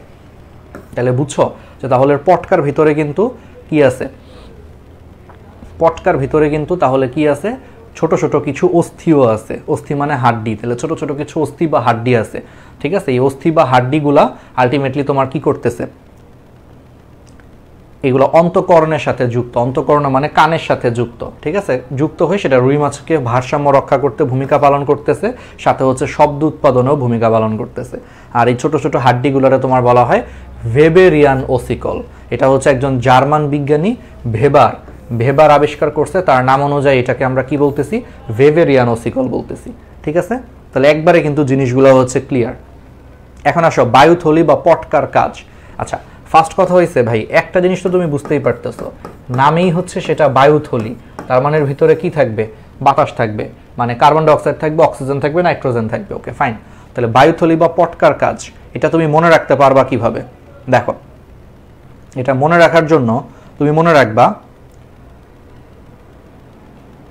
পশ্চা, পশ্চা, পশ্চা দিয়ে তুমি মনে রাখতে পারো। ঠিক আছে, আমরা এইভাবে মনে রাখতাম, পশ্চা, পশ্চা, পশ্চা। দেখো আমি বলতেছি, পথে হচ্ছে প্লবতা রক্ষা, ভিতরের জিনিসগুলো পড়ার দরকার নাই, জাস্ট হেডলাইনগুলো আসে পরীক্ষায়। পথে হচ্ছে প্লবতা রক্ষা, শতে হচ্ছে শ্বসন, শতে শব্দ উৎপাদন, চাতে হচ্ছে চাপ নিয়ন্ত্রণ, আর আরেকটা পথে হচ্ছে প্রতিধ্বনি সৃষ্টি, আর অতে হচ্ছে অভিযোজন। তাহলে বুঝছো, পশ্চা পথে হচ্ছে প্লবতা রক্ষা, প্রতিধ্বনি সৃষ্টি করা, শতে হচ্ছে শ্বসন, শব্দ উৎপাদন, চাতে হচ্ছে চাপ নিয়ন্ত্রণ, আর অতে হচ্ছে অভিযোজনক্ষম ভাষণ অঙ্গ হিসেবে কাজ করে। জাস্ট হেডলাইনগুলো, আর কিছু লাগবে না, কিন্তু এটা খুবই খুবই খুবই ইম্পর্টেন্ট। ঠিক আছে, খুবই ইম্পর্টেন্ট। রুই মাছের বায়ুথলি বা পটকার কাজ, এই হেডলাইনগুলো পরীক্ষার জন্য 5 স্টার আসবেই। বলবে যে নিচের কোনটা রুই মাছের পটকার কাজ বা পটকার কাজ নয়, মেডিকেল ভর্তি পরীক্ষায় আসবেই। তাহলে মনে রাখবা হচ্ছে পশ্চা দিয়ে, পথে হচ্ছে প্লবতা রক্ষা করে, প্রতিধ্বনি সৃষ্টি করে, শতে শ্বসন অঙ্গ, শব্দ উৎপাদন হিসেবে হচ্ছে কাজ করতেছে, আবার সাথে হচ্ছে তোমার চাপ নিয়ন্ত্রণ করতেছে, অভিযোজন ক্ষমতা সম্পন্ন আর কি। ঠিক আছে, আচ্ছা। আর ভেবেরিয়ান ওসিকল, এই ভেবেরিয়ান ওসিকলের কাজ কি বলছিলাম, যে এটা রুই মাছের ভিতরে কিছু ছোট ছোট অস্থি আছে। অস্থি মানে হাড্ডি, হাড্ডি নির্মিত কিছু অংশ থাকে যেগুলো অন্তঃকরণের সাথে যুক্ত। কর্ণ মানে কান, তার মানে এগুলো কানের সাথে হচ্ছে যুক্ত হয়ে তারা হচ্ছে শব্দ উৎপাদনে সাহায্য করে, প্লাস হচ্ছে প্রতিধ্বনি সৃষ্টি করতে সাহায্য করে। আর এটা আবিষ্কার করছে জার্মান বিজ্ঞানী ভেবার, তার নাম অনুযায়ী এটাকে নাম দিয়েছে ভেবেরিয়ান ওসিকল। ওকে, পারা যাবে, তাহলে আর কিছু দরকার নাই। ব্যবহারিক অংশ এগুলো অত ইম্পর্টেন্ট না, এগুলো পড়ায় ফেলছি, যে ফুলকার স্ট্রাকচারগুলো ওইগুলোই, ফুলকা রেকার, তারপরে হচ্ছে তোমার ওই যে ফুলকা আর্চ, ফুলকা ফিলামেন্ট, হলো ব্রাঙ্ক, ডেমি ব্রাঙ্ক বা হেমি ব্রাঙ্ক পড়ায় ফেলছি এগুলো আমরা। এখন আসা হচ্ছে রুই মাছের প্রজনন এবং হচ্ছে তোমার জীবন বৃত্তান্ত। প্রজনন এবং জীবন বৃত্তান্ত এখন আমি একটু বলি, এখান থেকে বুঝার তেমন কিছু নাই, কারণ মেডিকেল ভর্তি পরীক্ষা এখান থেকে জাস্ট 2-4টা টার্ম আসে। এই জিনিসটা একটু কঠিন, এই জন্য এখানে সব পড়ার আসলে দরকার নাই। আচ্ছা, কেন দরকার নাই? কারণ এখান থেকে আসে না। সো একটা কঠিন অংশ থেকে পরীক্ষায় যদি খুব একটা প্রশ্ন না আসে, শুধু সেটা মেডিকেলের জন্য কষ্ট করে পড়ে নিজের পায়ে কুড়াল মারার কোনো দরকার নাই। কারণ তুমি দেখতেছো একটা জিনিস একে তো কঠিন, এটা তোমাকে অনেক পড়তে হচ্ছে মনে রাখার জন্য, আবার দেখতেছো সেখান থেকে প্রশ্ন খুব একটা আসেই না, 2-4টা লাইন পড়লেই হয়ে যায়। এই জন্য আমি বলবো যে এই ধরনের জিনিসগুলো তখন আমরা অল্প পড়ে আমরা এই প্রশ্নগুলো সলভ করবো বেশি বেশি, যেখান থেকে কি প্রশ্ন আসছে। ঠিক আছে, এই জন্য এত ডিটেলস এখানে দরকার নেই, আমি জাস্ট সিম্পল কিছু জিনিস বলে দিই। তাহলে প্রজনন তন্ত্র, পটকার কাজ কিন্তু খুবই ইম্পর্ট্যান্ট। আচ্ছা, একজন বলছে তাহলে নাসারন্ধ্র দিয়ে সে কি করে? নাসারন্ধ্র দিয়েও সে সামান্য পরিমাণে হচ্ছে বাতাস বাইরে বের করে দেয়, বুঝছো? কিন্তু মেইন শ্বসনাঙ্গ তুই যে ফুলকা, বুঝতেই পারতেছো, ফুলকা, ওই ফুলকা দিয়েই সে শ্বাস প্রশ্বাস সব করে, ওইটাই আসল। নাসারন্ধ্র আছে, সেখান দিয়ে অল্প পরিমাণে সে বাতাস বের করে আর কি, এটাই আর কি কাজ। আর এটা মানুষের নাকের সাথে মিল রেখে নাম দিছে আসলে, বুঝছো? আচ্ছা, এবার আসো রুই মাছের তাহলে প্রজনন তন্ত্র। তাহলে প্রজনন তন্ত্রের মধ্যে দেখো জনন ঋতুতে জনন অঙ্গ, বা এটাকে ইংলিশে বলা হয় গোনাড। জনন অঙ্গকে আরেকটা নাম হচ্ছে গোনাড। তাহলে জনন অঙ্গ বা গোনাড, এটাকে আবার জেনিটালও বলা হয়। যেটাকে বলছিলাম না, জেনিটাল অর্গান, মেডিকেলে উঠলে পড়বা যে জেনিটাল অর্গান। জেনিটাল অর্গান মানেও জনন অঙ্গ, মানে সোজা কথা গোনাড, জেনিটাল, এগুলো সবই হচ্ছে জনন অঙ্গকে বোঝায়। তাহলে জনন ঋতুতে দেখো জনন অঙ্গ বা গোনাড পূর্ণ বিকশিত হয়। তাহলে পুরুষ মাছে হচ্ছে তোমার একজোড়া হচ্ছে লম্বা শুক্রাশয় থাকে, আর স্ত্রী মাছে হচ্ছে তোমার একজোড়া লম্বা ডিম্বাশয় থাকে, বুঝতেই পারতেছো। তার মানে রুই মাছের ক্ষেত্রে প্রধান জনন অঙ্গ হচ্ছে তোমার শুক্রাশয়, একজোড়া শুক্রাশয়, আর স্ত্রী মাছের ক্ষেত্রে হচ্ছে একজোড়া ডিম্বাশয় হচ্ছে তাদের প্রধান জনন অঙ্গ হিসেবে হচ্ছে কাজ করে। এখন শুক্রাশয়, ওদের যে শুক্রাশয় সেটা হচ্ছে পেরিটোনিয়ামের একটা ভাঁজ আছে, মেসোরকিয়াম। পেরিটোনিয়ামের ভাঁজটার নাম হচ্ছে মেসোরকিয়াম নামক পর্দা দিয়ে সেটা হচ্ছে দেহপ্রাচীরে ঝুলানো থাকে। সেমভাবে ডিম্বাশয়টাও তোমার হচ্ছে পেরিটোনিয়ামের ভাঁজ মেসোভারিয়াম, মেসোভারিয়াম দিয়ে হচ্ছে দেহপ্রাচীরে ঝুলানো থাকে। তাহলে রুই মাছের শুক্রাশয় কি দিয়ে ঝুলানো থাকে? মেসোরকিয়ামের মাধ্যমে ঝুলানো থাকে। রুই মাছের ডিম্বাশয় কিসের মাধ্যমে ঝুলানো থাকে? মেসোভারিয়াম মাধ্যমে দেহপ্রাচীরে ঝুলানো থাকে। মনে রাখবা কেমনে? দেখো, ডিম্বাশয়, ডিম্বাশয়কে ইংলিশে বলা হয় ওভারি। ওভারি মানে ডিম্বাশয়। তাহলে মেস, সামনে মেস যুক্ত করে দাও, মেস ওভারিয়াম, ওভারিয়াম, তারপরে লেখো ওভারি থেকে ওভারিয়াম, ওভারিয়াম। তাহলে নামটা কি হলো? মেসোভারিয়াম। এবার বুঝছো? তাহলে কি ইজি? ইজি। ডিম্বাশয়কে ইংলিশে বলা হয় ওভারি। তাহলে ওভারি থেকে একটা শব্দ আসছে ওভারিয়াম, তার সামনে মেস যুক্ত করে দাও, তাহলে এই ভাঁজটার নাম হচ্ছে মেসোভারিয়াম। তার মানে পেরিটোনিয়ামের ভাঁজ মেসোভারিয়াম, মেসোভারিয়ামের মাধ্যমে ডিম্বাশয় বা ওভারি এটা হচ্ছে দেহপ্রাচীরে ঝুলানো থাকে, আর শুক্রাশয় হচ্ছে মেসোরকিয়াম ভাঁজের মাধ্যমে ঝুলানো থাকে। ঠিক আছে, পারবা, আর কিছু পড়ার দরকার নাই। ঠিক আছে, এগুলো থেকে হাবিজাবি এগুলো অত আসে না। ঠিক আছে, তাহলে আমরা এই জিনিসগুলো হচ্ছে পারবো। আচ্ছা, তাহলে রেচন, জনন, ছিদ্র, এগুলো এত কিছু ডিটেলস পড়ার দরকার নেই, আসে না। খালি একটা জিনিস মাথায় রাখবা, রুই মাছের ডিমে হচ্ছে তোমার প্রচুর কুসুম সমৃদ্ধ। রুই মাছের ডিমের মধ্যে হচ্ছে অনেক বেশি পরিমাণে হচ্ছে তোমার কুসুম থাকে, এটুকু জানলেই হবে। এখন আসো, রুই মাছ সাধারণত হচ্ছে 2 বছর বয়সে জননক্ষম হয়ে ওঠে। বাংলাদেশে সাধারণত 3 বছর আগে 3 বছরে বয়সে জননক্ষম হইতো, কিন্তু বর্তমানে হচ্ছে তারা 1 বছর বয়সেই তারা জনন সক্ষম। তার মানে দেখো, আগেকার দিনে রুই মাছগুলা 3 বছর বয়সে জননক্ষম হইতো। ঠিক আছে, 3 বছর বয়সে সে জননক্ষম হইতো। বর্তমানে হচ্ছে 2 বছর বয়সে সে জননক্ষম হয়, আবার মাঝে মাঝে হচ্ছে 1 বছর বয়সে জননক্ষম হয়। তার মানে দিন যত যাচ্ছে পোলাপান পাইকা গেছে আসলে। আগে 3 বছর বয়সে জনন কাজ করতো, এখন 2 বছর, সামনে 1 বছর, মানে পোলাপান পাইকা যেতেছে, অনেক দ্রুত পেকে যাচ্ছে আর কি। ঠিক আছে, এই জন্য এখন অনেক তাড়াতাড়ি হচ্ছে তারা জনন কাজ সম্পন্ন করে। যাই হোক, তাহলে বুঝতেই পারতেছো। এখন আসো, রুই মাছের প্রজনন ঋতু হচ্ছে জুন জুলাই মাসের দিকে আর প্রজননের জন্য তৈরি হয়, খুবই ইম্পর্টেন্ট। এটা একবার মেডিকেলে আসছিল যে কোন মাসে হচ্ছে রুই মাছ প্রজননের জন্য তৈরি হয়? জুন জুলাই মাসে। ওকে, এখান থেকে আর কিছু লাগবে না। ঠিক আছে, তাহলে সাধারণত এই যে বর্ষাকালে দেখছো, যে এটা আসছিল মেডিকেলে, আমাদের বছরই আসছিল, জুন জুলাই মাসে এদের প্রজননের জন্য উপযুক্ত সময়, খুবই ইম্পর্টেন্ট। তার মানে এখন এই যে জুন জুলাই মাস চলতেছে না, আজকে জুন মাস, ওই তো জুন জুলাই মাস হচ্ছে প্রজননের জন্য উপযুক্ত হয়, খুবই ইম্পর্টেন্ট। প্রজনন স্থান কোনটা? জাস্ট একবার রিডিং দিবে এগুলা। স্বাদু পানির স্রোতজ জলাশয়, বিশেষ করে বড় বড় নদীর মধ্যে তারা প্রজনন করে। তার মানে স্বাদু পানি।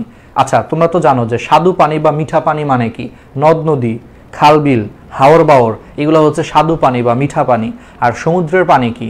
লবণাক্ত পানি, তাই না? এটা তো আমরা সবাই জানি যে সমুদ্রের পানি হচ্ছে লবণাক্ত। তাহলে লবণাক্ত পানি বলা মানে হচ্ছে সমুদ্রের পানি, আর স্বাদু পানি বলা মানেই বুঝবা যে নদ নদী, খালবিল, হাওর বাওর এগুলা।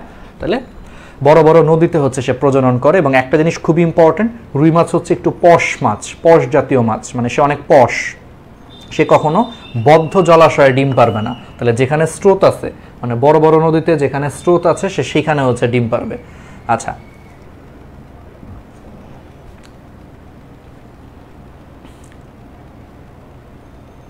এখন একটা জিনিস একটু মাথায় রাখতে হবে, অভিপ্রয়াণ। আচ্ছা, এটার একটা আসলে বাংলাটা খুব কঠিন, আমি তোমাদেরকে সহজে বলে দিই, মাইগ্রেশন। আচ্ছা, মাইগ্রেশন শব্দের মানে কি?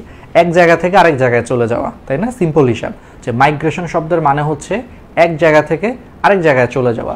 তাহলে রুই মাছ যখন ডিম ছাড়ে, রুই মাছ সারা বছর হচ্ছে তোমার ছোট ছোট নদী নালা, খালবিলে বাস করে সারা বছর, কিন্তু ডিম পাড়ার সময় যেহেতু ওই যে স্রোতযুক্ত নদীতে তারা ডিম পারে, এই জন্য ডিম পাড়ার সময় তারা ছোট ছোট নদী নালা বা খালবিল থেকে বের হয়ে বড় বড় নদীর মধ্যে এসে সে ডিম পারে। তার মানে ডিম পাড়ার জন্য সে ছোট ছোট নদ নদী থেকে বের হয়ে বড় বড় নদীর মধ্যে সে মাইগ্রেশন করতেছে। তাহলে এখন দেখো, ছোট ছোট নদী, খালবিল, এগুলার পানিও হচ্ছে তোমার স্বাদু পানি, মানে এখানে কোনো লবণাক্ত নাই, স্বাদু পানি। আবার বড় বড় যে নদী, সেই বড় বড় নদীর পানিও হচ্ছে স্বাদু পানি, এখানেও কোনো লবণ নাই। তাহলে দেখো, বড় বড় নদীও হচ্ছে স্বাদু পানি, ছোট ছোট নদ নদীও হচ্ছে স্বাদু পানি। তাহলে এই যে এক ছোট ছোট নদ নদী মানে স্বাদু পানি থেকে সে স্বাদু পানির মধ্যেই মাইগ্রেশন করতেছে, সে কখনো লবণাক্ত পানির মধ্যে যাচ্ছে না। আগেও স্বাদু পানিতে ছিল, এখন আর একটু বড় জায়গায় গেছে, কিন্তু সেটাও স্বাদু পানি আর কি। তার মানে সে সবসময় স্বাদু পানির মধ্যেই তাদের মাইগ্রেশনটা সীমাবদ্ধ। এই জন্য এই ধরনের মাইগ্রেশনকে তোমার বলা হয় প্রোটামোড্রমাস মাইগ্রেশন। খুবই ইম্পর্টেন্ট, মেডিকেলে হঠাৎ করে আসবে যে রুই মাছের মাইগ্রেশন কি ধরনের মাইগ্রেশন? প্রোটামোড্রমাস মাইগ্রেশন।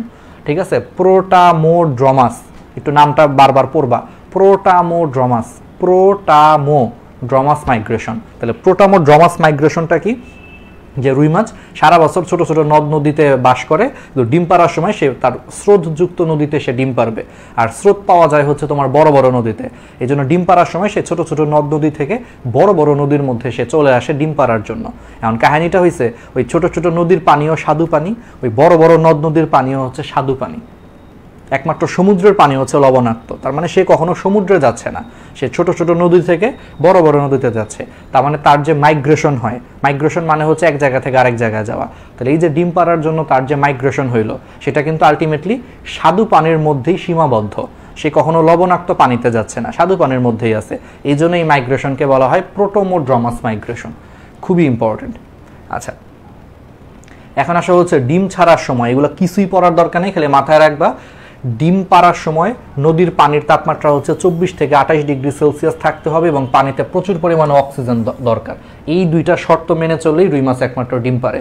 তার মানে রুই মাছ এমন একটা জায়গায় ডিম পারবে যেখানে পানির তাপমাত্রা হচ্ছে 24 থেকে 28 ডিগ্রি সেলসিয়াস এবং পানিতে হচ্ছে তোমার প্রচুর পরিমাণে হচ্ছে অক্সিজেন থাকবে, এবং এটা একমাত্র ওই যে বড় বড় নদীর মধ্যেই পাওয়া যায়। এই জন্য সে বড় বড় নদীতে হচ্ছে ডিম ছাড়ে। এখন আসা হচ্ছে, এটা খুবই খুবই খুবই ইম্পর্ট্যান্ট, রুই মাছের যে নিষেক প্রক্রিয়া। ঠিক আছে, রুই মাছের নিষেক প্রক্রিয়া হচ্ছে তোমার বহিনিষেক প্রক্রিয়া, মানে এটা দেহের বাইরে নিষেক প্রক্রিয়া হয়, দেহের ভিতরে ওদের কোনো নিষেক প্রক্রিয়া হয় না। খুবই ইম্পর্ট্যান্ট।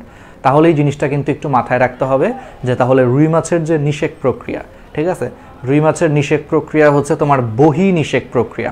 তাহলে রুই মাছের নিষেক প্রক্রিয়া কি? বহিনিষেক। তাহলে রুই মাছের নিষেক প্রক্রিয়াটা হচ্ছে বহিনিষেক প্রক্রিয়া। আচ্ছা, বহি মানে হচ্ছে বাইরে, তাহলে কিসের বাইরে? দেহের বাইরে। তার মানে ওদের নিষেক প্রক্রিয়াটা দেহের বাইরে সংগঠিত হয়, দেহের ভিতরে কোনো নিষেক প্রক্রিয়া হয় না, দেহের বাইরে সংগঠিত হয় রুই মাছের বহিনিষেক প্রক্রিয়াটা। ঠিক আছে। আচ্ছা, কিভাবে হয় দেখো, ফার্স্টে স্ত্রী রুই মাছ পানির মধ্যে হচ্ছে ডিম ছাড়ে, পানির মধ্যে ডিম ছাড়ে, অর্থাৎ ধরো এটা একটা স্ত্রী রুই মাছ, ঠিক আছে, এটা একটা স্ত্রী রুই মাছ, সে পানির মধ্যে অনেকগুলো ডিম ছাড়ছে। ডিম ছাড়ার পর পুরুষ রুই মাছ সেই ডিমের উপরে হচ্ছে সে শুক্রাণু ছিটায়া দিচ্ছে। তাহলে পুরুষ রুই মাছ যখন একটা স্ত্রী রুই মাছ যখন পানির মধ্যে ডিম ছাড়ছে, পরে সেই ডিমের উপরে হচ্ছে তোমার পুরুষ রুই মাছ এসে শুক্রাণু ছিটায়া দিচ্ছে। এইভাবে হচ্ছে নিষেক প্রক্রিয়া সম্পন্ন হচ্ছে। তার মানে নিষেক প্রক্রিয়া কিন্তু তাদের দেহের ভিতরে হইল না, এটা কিন্তু দেহের বাইরে পানির মধ্যে সংগঠিত হচ্ছে। এই জন্য এটাকে বলা হয় বহিনিষেক। বহি মানে বাইরে, দেহের বাইরে পানির মধ্যে হচ্ছে বহিনিষেক। তার মানে একবার ইজি যে স্ত্রী রুই মাছ পানির মধ্যে ডিম পারছে, পুরুষ রুই মাছ সেই পানির মধ্যে যে জায়গাটায় ডিম পারছে সেই ডিমের উপরে হচ্ছে শুক্রাণু বা শুক্ররস হচ্ছে ছিটিয়ে দিচ্ছে। তার মানে এখানে নিষেক প্রক্রিয়াটা আলটিমেটলি হচ্ছে দেহের বাইরে পানির মধ্যে সংগঠিত হয়, এই জন্য বহি, বহি মানে বাইরে, বহিনিষেক প্রক্রিয়া। তাহলে এখন দেখো, এইভাবে হচ্ছে তোমার ডিম ছাড়া এবং শুক্রাণু নিঃসরণ যে প্রক্রিয়াটা, এই পুরো প্রক্রিয়াটাকে বলা হয় স্পনিং, স্পনিং বলে, এবং এই পুরো জিনিসটা মাত্র 15 সেকেন্ডের মধ্যে হচ্ছে সংগঠিত হয়। ঠিক আছে, তাহলে স্পনিং কি? যে দেহের বাইরে হচ্ছে সে ডিম পাড়তেছে এবং সেই ডিমের উপরে শুক্রাণু ছিটিয়ে দেওয়ার এই প্রক্রিয়াটা, এই পুরো জিনিসটাকে বলা হয় স্পনিং প্রক্রিয়া। এটা 15 সেকেন্ডের মধ্যে সংঘটিত হয়। এই জন্য রুই মাছে কোন ধরনের নিষেক হয়? বহির্নিষেক হয়। এটা একবার মেডিকেলে আসছিল। নিচের কোনটা রুই মাছ সম্পর্কে সত্য? তাহলে অ্যান্সার কি? বহির্নিষেক হচ্ছে। ওদের কিন্তু অন্তঃনিষেক হয় না। অন্তঃনিষেক মানে কি? দেহের ভিতরে হচ্ছে নিষেক প্রক্রিয়া হবে, আর বহির্নিষেক হচ্ছে দেহের বাইরে হবে। ঠিক আছে, ওকে। এখন আসা হচ্ছে রুই মাছের যে ডিম উৎপাদনের যে ক্ষমতা, তাহলে একটা স্ত্রী রুই মাছের প্রতি প্রজনন ঋতুতে একটা স্ত্রী রুই মাছের হচ্ছে তোমার ডিম উৎপাদনের ক্ষমতাটাকে হচ্ছে তোমার বলা হয় ফিকান্ডিটি। তাহলে প্রতি প্রজনন ঋতুতে রুই মাছের ডিম উৎপাদনের ক্ষমতাটাকে বলা হয় ফিকান্ডিটি। যেমন প্রতি কেজি ওজনের রুই মাছের ফিকান্ডিটি 1 থেকে 4 লক্ষ। এই কথাটার মানে কি? তাহলে তার মানে প্রত্যেক প্রজনন ঋতুতে রুই মাছের ডিম উৎপাদনের ক্ষমতাটাকে আমরা কি বলতেছি? ফিকান্ডিটি বলতেছি।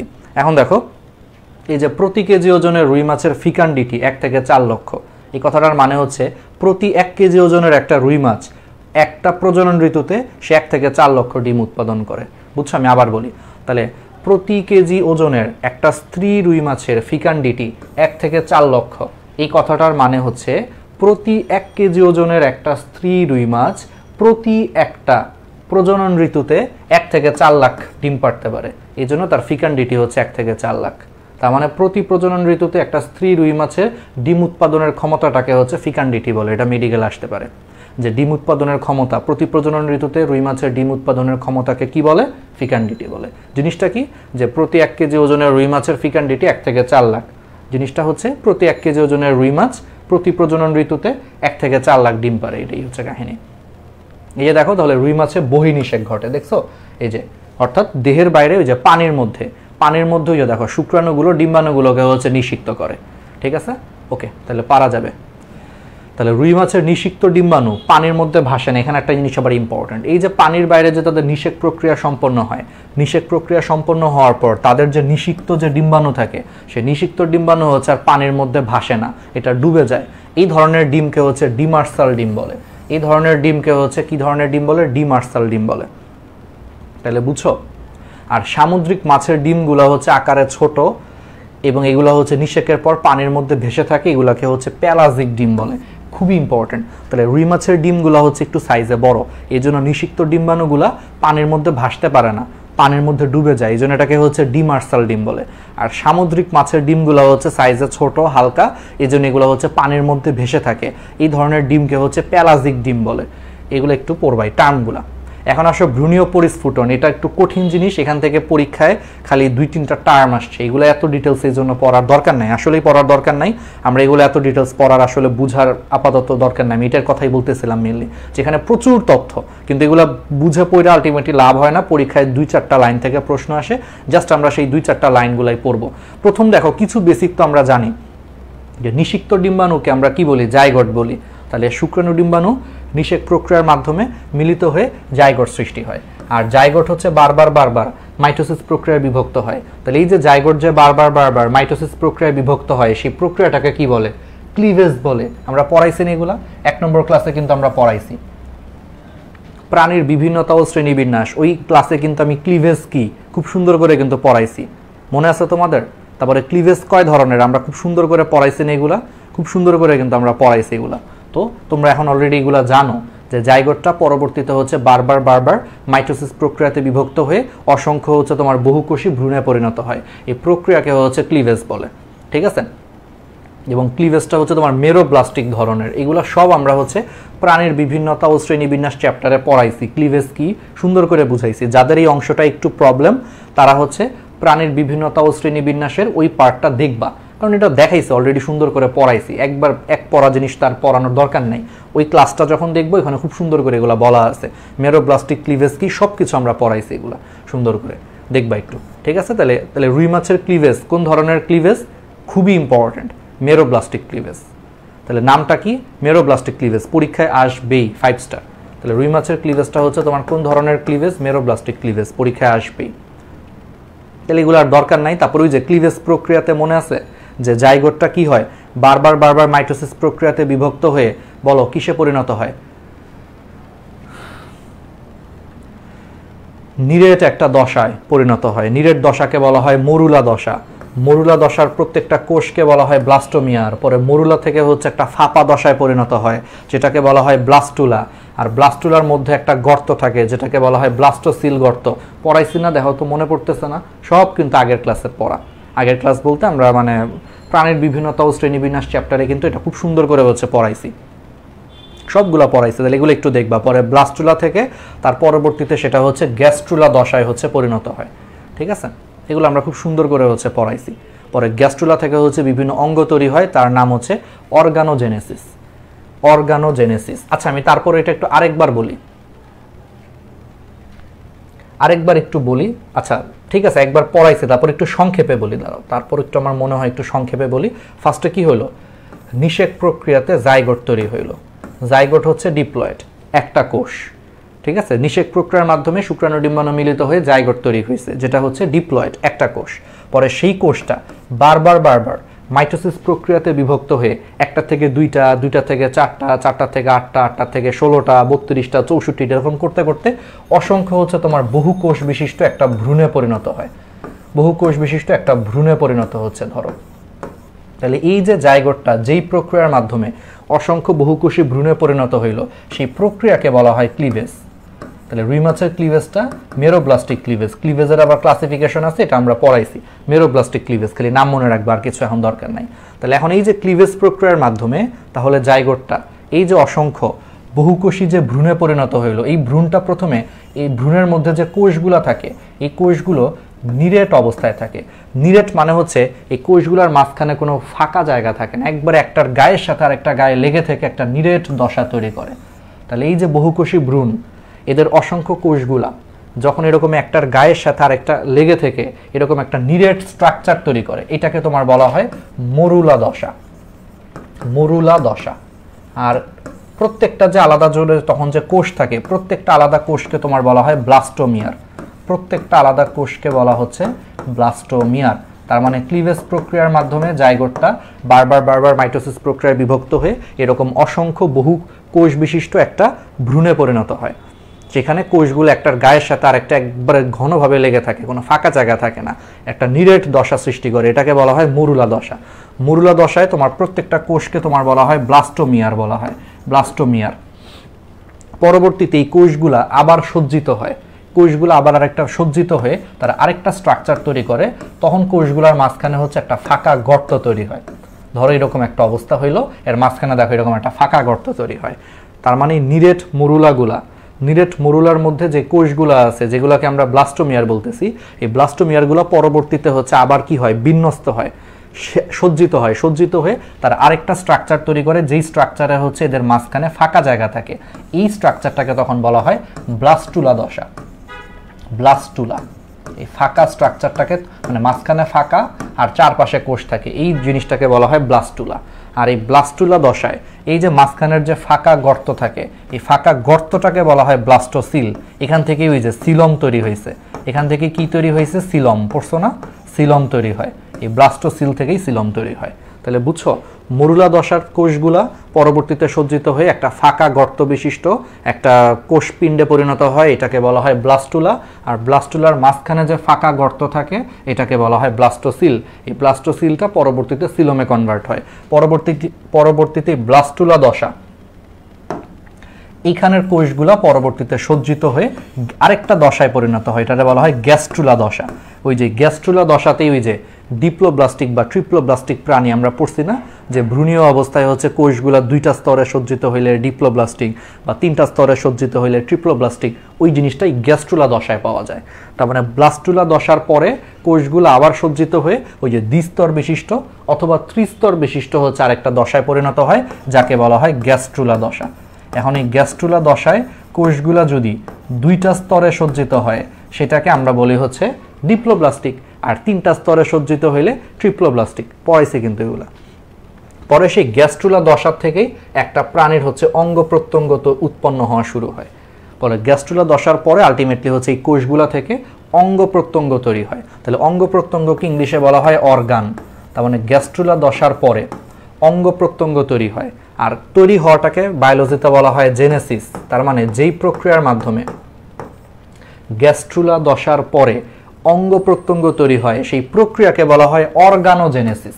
কারণ জেনেসিস মানে তৈরি হওয়া বা উৎপন্ন করা, আর অর্গানো মানে হচ্ছে অর্গান, অর্গান মানে অঙ্গ প্রত্যঙ্গ। তাহলে গ্যাস্ট্রুলা দশার পরেই আলটিমেটলি হচ্ছে কোষগুলা থেকে অঙ্গ প্রত্যঙ্গ তৈরি হয়। তাহলে সেই অঙ্গ প্রত্যঙ্গ তৈরি হওয়ার প্রক্রিয়াকে কি বলা হয়? অর্গানোজেনেসিস। অর্গান মানে হচ্ছে অঙ্গ, জেনেসিস মানে তৈরি করা। তাহলে এই প্রক্রিয়াটাকে বলা হয় অর্গানোজেনেসিস। এটাই বলছে যে গ্যাস্ট্রুলার পরবর্তীতে দেখো যে অঙ্গ তৈরির সূচনা হয়। তাহলে যেই প্রক্রিয়া দেখো যে গ্যাস্ট্রুলা থেকে বিভিন্ন অঙ্গ তৈরি হয় সেই প্রক্রিয়াকে বলা হয় অর্গানোজেনেসিস। বুঝলে? অর্গান মানে অঙ্গ, জেনেসিস মানে তৈরি হওয়া। তাহলে যেই প্রক্রিয়ায় গ্যাস্ট্রুলা থেকে অঙ্গ প্রত্যঙ্গ তৈরি হয় তাকে অর্গানোজেনেসিস বলে। শেষ। এই হাবিজাবি জিনিসগুলো একবারে সুন্দর করে পড়ায় দিছি। পরবর্তীতে দেখো 15 থেকে 18 ঘন্টার মধ্যেই ডিম থেকে পরবর্তীতে হচ্ছে লার্ভা বের হয়ে আসে। তো প্রথম যে লার্ভাটা বের হয়ে আসে এটাকে হচ্ছে রেণুপোনা বা ডিমপোনা বলে। এগুলো খালি নামগুলা পড়বা, আর কিছু পড়ার দরকার নাই। পরে সেই রেণুপোনা হচ্ছে 72 ঘন্টা বয়স পর্যন্ত সেই পোনাগুলো হচ্ছে রেণুপোনা বলে। এগুলোই মেডিকেলে আসে যে 72 ঘন্টা বয়স পর্যন্ত রুই মাছের পোনাকে কি বলে? রেণুপোনা বলে। এইগুলোই আসে পরীক্ষায়। এই জন্যই বলছি এত না বুঝে খালি নামগুলা মনে রাখলে ইজি, আর ভিতরের কিছু পড়ার দরকার নাই। পরবর্তীতে 72 ঘন্টার পরে এগুলা সাইজ একটু বড় হয়, তখন এটাকে বলা হয় ধানীপোনা। ঠিক আছে, এইগুলো একটু দেখবা। তারপরে এই যে দেখো এই যে রেণুপোনা, দেখো এটা সাইজ একটু বড় হয়েছে, ধানীপোনা। এই নামগুলা দেখবা। ধানীপোনার পরে হচ্ছে পোনাগুলা সাইজ আর একটু বড় হয়ে হাতের আঙ্গুলের সমান হয়, তখন সেটারে বলা হয় আঙ্গুলিপোনা। আঙ্গুলিপোনার পরে এগুলা সাইজে আর একটু বড় হয়ে আস্তে আস্তে হচ্ছে পূর্ণাঙ্গ রুই মাছে পরিণত হয়। তাহলে দেখছো, তাহলে পুরো স্ট্রাকচারটা একবার দেখো, জিনিসটা ইজি। দেখো ফার্স্টে কি হলো? নিষিক্ত ডিম্বাণু, এটা জাইগোটে পরিণত হয়। সেখান থেকে ক্লিভেজ হচ্ছে, ক্লিভেজ প্রক্রিয়ার মাধ্যমে দেখো বহুকোষী ভ্রূণে পরিণত হয়। ভ্রূণে পরিণত হওয়ার পর সেখানে ফার্স্টে মরুলা দশা, তারপরে ব্লাস্টুলা। মরুলা দেখায় না এখানে, যাই হোক। তারপরে ব্লাস্টুলা, তারপরে দেখো গ্যাস্ট্রুলা দশায় যে অর্গানোজেনেসিস মানে অঙ্গ প্রত্যঙ্গ তৈরি হচ্ছে, হয়ে নিষেকের দেখো 12 থেকে 18 ঘন্টার মধ্যে ডিম থেকে লার্ভা বের হয়, সেটাকে তখন বলা হয় রেণুপোনা। 72 ঘন্টা পর্যন্ত এটাকে রেণুপোনা বলে।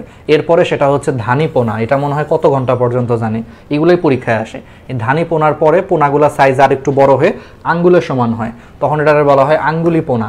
তারপরে এগুলা পূর্ণাঙ্গ পুরুষ রুই মাছে পরিণত হয়। এটা একটু একবার দেখবা। ঠিক আছে, এই যে দেখো তাহলে ধানীপোনা দেখছো, এই যে 72 ঘন্টার পর থেকে 8 দিন পর্যন্ত। তাহলে 72 ঘন্টার পর থেকে 8 দিন পর্যন্ত হচ্ছে ধানীপোনা। আর কিছু পড়ার দরকার নাই।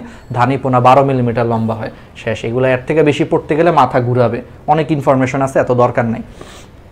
তারপরে কি 9 দিন থেকে, ওই যে ধানীপোনার পরে কি আঙ্গুলিপোনা। তাহলে 9 দিন থেকে 30 দিন পর্যন্ত বয়স পর্যন্ত পোনাগুলোকে আঙ্গুলিপোনা বলে। এই সময় পোনাগুলো হচ্ছে হাতের আঙ্গুলের সমান হয়, এই জন্য আঙ্গুলিপোনা বলে। আর কিছু ভাই পড়ার দরকার নাই, এগুলো যত পড়বা তত আসলে প্যাচ লাগবে। আঙ্গুলিপোনা 30 মিলিমিটার পর্যন্ত লম্বা হয়। তারপরে দেখো 30 দিন পরে আঙ্গুলিপোনার আঙ্গিক পরিবর্তন হয়ে 1.5 থেকে 2 বছরের মধ্যে যৌন পরিপক্কতা লাভ করে, তখন সেই পূর্ণাঙ্গ মাছটাকে ব্রুড মাছ বলে। তাহলে ব্রুড মাছ হচ্ছে আসলে পূর্ণাঙ্গ মাছটাকে তখন ব্রুড মাছ বলে। শেষ। এগুলাই দেখো, এর থেকে বেশি পড়তে গেলেই ঝামেলা। ঠিক আছে, যদিও আমরা পরীক্ষায় প্রশ্ন একটু কঠিন করবো। এখন আমি বলি, আমাদের পরীক্ষায় ভালো করার জন্য তোমাদের সবই পড়তে হবে, আমরা ভিতর থেকে প্রশ্ন করি, কিন্তু মানে দিন শেষে বলতেছে অন্তত এইগুলা হচ্ছে বেসিক আর কি। ঠিক আছে, এখন পড়ানোর সময় তো আমরা কিছু তোমাদের ইজি করে দিই, কিন্তু পরীক্ষাটা আমরা ইচ্ছা করে একটু কঠিন নেই। কারণ আমি সবসময় তোমাদেরকে বলছি যে আমাদের প্রশ্ন আমরা এমনভাবে সেট করি যাতে তুমি বইয়ের প্রত্যেকটা লাইন সম্পর্কে তোমার আইডিয়া থাকে। কারণ বাই চান্স এই বছর ধরো প্রশ্ন খুবই কঠিন আসলো, তাতেও যাতে আমাদের ছেলে মেয়েগুলো যাতে সব কমন পায়, এই জন্যই আমরা ক্লাস প্লাস হচ্ছে পরীক্ষা সব কিছু মিলায় হচ্ছে আমরা কমন ফেলাই। একটা কথা মাথায় রাখবা যে ক্লাসে কখনো 100% পড়ানো সম্ভব না। আমি যতই ডিটেলসে পড়াই, ডিটেলসেরও ডিটেলস আছে, কিন্তু দেখা যায় যে একটা সময়েরও লিমিট থাকে। এই জন্য আমরা একটা ব্যালেন্স করে সর্বোচ্চ যতটুকু ডিটেলস হচ্ছে অল্প সময়ের মধ্যে পড়ানো যায় আমরা সেটা পড়াই, আর বাকি ডিটেলসগুলো হচ্ছে আমরা এক্সাম নিয়ে সেখানে কিন্তু আমরা কাভার করি। বুঝছো? যাই হোক, তাহলে এক্সামগুলো দিবা, কুইক কুইজগুলো দিবা, প্রশ্নগুলো শুনবা, প্রবলেম থাকলে হচ্ছে আমাদেরকে প্রশ্ন করবা, মেন্টরদেরকে প্রশ্ন করবে, এইভাবেই তুমি শিখতে পারবা। আর পরীক্ষায় যে ভুলগুলা করো সেই ভুলগুলাকে হচ্ছে কি টপিকগুলো ভুল করতেছো সেগুলো আবার বই থেকে পড়বা, তাহলে দেখবা যে তোমাদের বেসিকগুলো ক্লিয়ার হচ্ছে, পারতেছো তুমি। ঠিক আছে, তাহলে এরপর আর কিছু পড়ার দরকার নেই, হাবিজাবি কিছুই দরকার নাই। রুই মাছ তো এগুলো আমরা আগেই বলছি, এটা সাইপ্রিনি ফর্মিস বর্গের অন্তর্গত। সাইপ্রিনিড এই গোত্রভুক্ত একটা প্রজাতি, এগুলো কার্প জাতীয় মাছ, এগুলো প্রথমেই পড়াইছি আমরা। যাই হোক, কার্প জাতীয় মাছের হচ্ছে আরো কিছু এক্সাম্পল আছে, রুই, কাতলা, মৃগেল। এটা একটু খালি দেখবা, রুই, কাতলা, মৃগেল, কালীবাউস, এগুলো সবই কার্প জাতীয় মাছ এক্সাম্পল। আচ্ছা, এখন আসো হচ্ছে এইসব হাবিজাবি পড়ার দরকার নাই। হালদা নদীতে আমরা চলে আসি। তাহলে হালদা নদীতে হচ্ছে তোমার প্রাকৃতিক জিন ব্যাংক সমৃদ্ধ, এটাকে মৎস্য খনি নামে অভিহিত করা হয়েছে।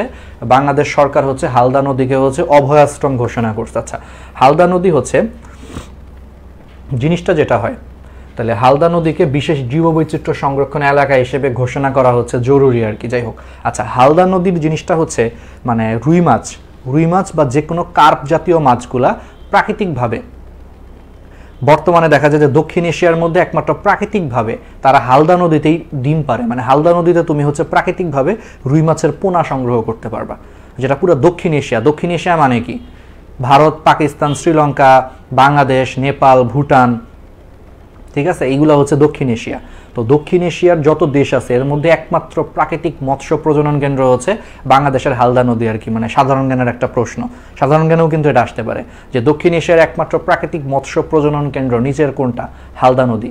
এই বছর বিসিএস আবার প্রশ্ন আসছিল যে হালদা নদীর উৎপত্তিও বাংলাদেশে, এটা শেষও হয়েছে বাংলাদেশে, মানে এটা সম্পূর্ণরূপে বাংলাদেশের মধ্যেই পড়ছে। তোমরা জানো যে বাংলাদেশের ম্যাক্সিমাম নদীগুলা ভারত থেকে উৎপন্ন হয়ে বাংলাদেশে আসছে, কিন্তু হালদা নদী বাংলাদেশে উৎপত্তি লাভ করে বাংলাদেশেই শেষ হয়েছে। এটাই বছর বিসিএস, মানে এই যে আমি পরীক্ষা দিলাম না গত মাসে, তখন আসছিল যে নিচের কোন নদীটার উৎস এবং সমাপ্তি দুইটাই বাংলাদেশে। উৎস মানে তো বুঝতেছো শুরু, আর সমাপ্তি মানে শেষ। তাহলে কোন নদীর উৎস এবং সমাপ্তি দুইটাই বাংলাদেশে? অ্যান্সার হচ্ছে হালদা নদী, যে গত মাসের পরীক্ষার প্রশ্ন। যাই হোক, এগুলা জিকের প্রশ্ন, এগুলো তো যাই হোক। হালদা নদী হচ্ছে দক্ষিণ এশিয়ার একমাত্র প্রাকৃতিক মৎস্য প্রজনন কেন্দ্র। এখানেই দেখা যায় যে প্রাকৃতিকভাবে হচ্ছে রুই মাছগুলা ডিম পারে। এখন তোমাদের প্রশ্ন হতে পারে তাহলে কি ভাইয়া অন্যান্য নদীতে ডিম পারে না? অন্য নদীগুলো তো ডিম পারে, কিন্তু সেখানে স্রোতের কারণে তুমি ডিমগুলা পাবা না। অর্থাৎ তুমি যদি ডিম থেকে যদি রুই মাছ চাষ করতে চাও, তোমার তো ডিম বা পোনা সংগ্রহ করতে হবে। তুমি বড় বড় নদীর মধ্যে রুই মাছের কোনো পোনা খুঁজেই পাবা না। কিন্তু হালদা নদীতে তুমি জাল দিয়ে রুই মাছের পোনা বা রুই মাছের ডিম সরাসরি তুমি ধরতে পারো, পরে সেগুলোকে তুমি বাজারে বিক্রি করতে পারো বা ওই যে তুমি পুকুরে নিয়ে চাষ করতে পারো। এই জন্য হালদা নদী হচ্ছে এত গুরুত্বপূর্ণ আর কি চাষাবাদের জন্য। ঠিক আছে, এটাই আর কি পড়বা। ঠিক আছে, তাহলে শেষ। তাহলে আমি একটু তোমাদেরকে শিরাতন্ত্রটা আরেকবার একটু হালকা করে বলি। শিরাতন্ত্র, হ্যাঁ, শিরাতন্ত্র হচ্ছে কয় প্রকার বলছিলাম? 2 প্রকার। আমি সিম্পলি বলে দিই শিরাতন্ত্র, একটা হচ্ছে সিস্টেমিক শিরাতন্ত্র, আরেকটা হচ্ছে তোমার কি, আচ্ছা তোমরা কি সিস্টেমিক শিরাতন্ত্র কি বুঝছো নাকি আমার নেট কখন সমস্যা করছে নাকি দুইটাই আমি বলবো? সিস্টেমিক শিরাতন্ত্রটা হচ্ছে আমি একটু আরেকবার বলি। সিস্টেমিক শিরাতন্ত্র আর হচ্ছে তোমার কি বলে সিস্টেমিক শিরাতন্ত্র আর হচ্ছে তোমার পোর্টাল শিরাতন্ত্র, আমি দুইটাই একটু বলে দিই। আচ্ছা, প্রথম কথা হয়েছে সিস্টেমিক শিরাতন্ত্র। সিস্টেমিক শিরাতন্ত্র জিনিসটা কি? আচ্ছা সিস্টেমিক শিরাতন্ত্র হচ্ছে, আমরা একটু আগে বলছি না যে শিরা কি হয়, কৈশিক জালিকা থেকে উৎপত্তি লাভ করে সরাসরি অক্সিজেনবিহীন বা কার্বন ডাইঅক্সাইড সমৃদ্ধ রক্ত বহন করে হৃৎপিণ্ডে নিয়ে যাবে, এটাই হচ্ছে তোমার শিরা। তাহলে সিস্টেমিক শিরা মানে কৈশিক জালিকা থেকে উৎপত্তি লাভ করে অক্সিজেনবিহীন বা কার্বন ডাইঅক্সাইড সমৃদ্ধ রক্ত বহন করে সরাসরি হৃৎপিণ্ডে নিয়ে যায়, এটা হচ্ছে সিস্টেমিক শিরা। এখন রুই মাছের যে সিস্টেমিক শিরাতন্ত্র সেটা হচ্ছে 3 জোড়া প্রধান শিরা নিয়ে গঠিত। এক জোড়া সম্মুখ কার্ডিনাল শিরা, এক জোড়া হচ্ছে তোমার জুগুলার শিরা, আর এক জোড়া হচ্ছে পশ্চাৎ কার্ডিনাল শিরা। এই 3 জোড়া প্রধান শিরা মিলে হচ্ছে রুই মাছের শিরাতন্ত্রের প্রধান অংশ গঠিত। কারণ কেমনে কি হয়েছে? খুব সিম্পল। সম্মুখ কার্ডিনাল শিরা, নাম শুনে বুঝতেছো এটা হচ্ছে দেহের সামনের অংশ থেকে রক্ত নিয়ে আসবে। তাহলে সম্মুখ কার্ডিনাল শিরা আর তার সাথে হচ্ছে জুগুলার শিরা। জুগুলার শিরাগুলা হচ্ছে তোমার ঘাড় এবং গলা এই আশেপাশ থেকে হচ্ছে রক্ত নিয়ে যায়। তাহলে জুগুলার শিরা আর হচ্ছে সম্মুখ কার্ডিনাল শিরা, এই দুইটা শিরা দেহের সম্মুখ অংশ থেকে হচ্ছে রক্ত বহন করে তারা হচ্ছে একটা জায়গায় মিলিত হয়। তারা যে জায়গাটায় মিলিত হয় সেই জায়গাটা হচ্ছে একটু স্ফীত বা একটু মোটা, এই জায়গাটাকে তোমার বলা হয় ডাক্টাস কুভিয়েরি। তাহলে সম্মুখ কার্ডিনাল শিরা আর হচ্ছে এই যে জুগুলার শিরা, এই দুইটা শিরা যে জায়গাটায় হচ্ছে একটু মিলিত হয়ে একটু মোটা একটা স্ট্রাকচার তৈরি করে এটাকে বলা হয় ডাক্টাস কুভিয়েরি। তাহলে এই পাশে একটা ডাক্টাস কুভিয়েরি তৈরি হয়, ওই পাশে আর একটা ডাক্টাস কুভিয়েরি তৈরি হয়। ঠিক আছে, কারণ ওই যে বলছি সম্মুখ কার্ডিনাল শিরা এটা কিন্তু এক জোড়া, তার মানে এই পাশে একটা এই পাশে একটা। জুগুলার শিরা এটাও কিন্তু এক জোড়া, তার মানে এই পাশে একটা এই পাশে একটা। এই জন্য এই পাশের একটা জুগুলার শিরা আর সম্মুখ কার্ডিনাল শিরা মিলে একটা ডাক্টাস কুভিয়েরি তৈরি করে, আবার এই পাশে আরেকটা ডাক্টাস কুভিয়েরি তৈরি হয়। Okay fine.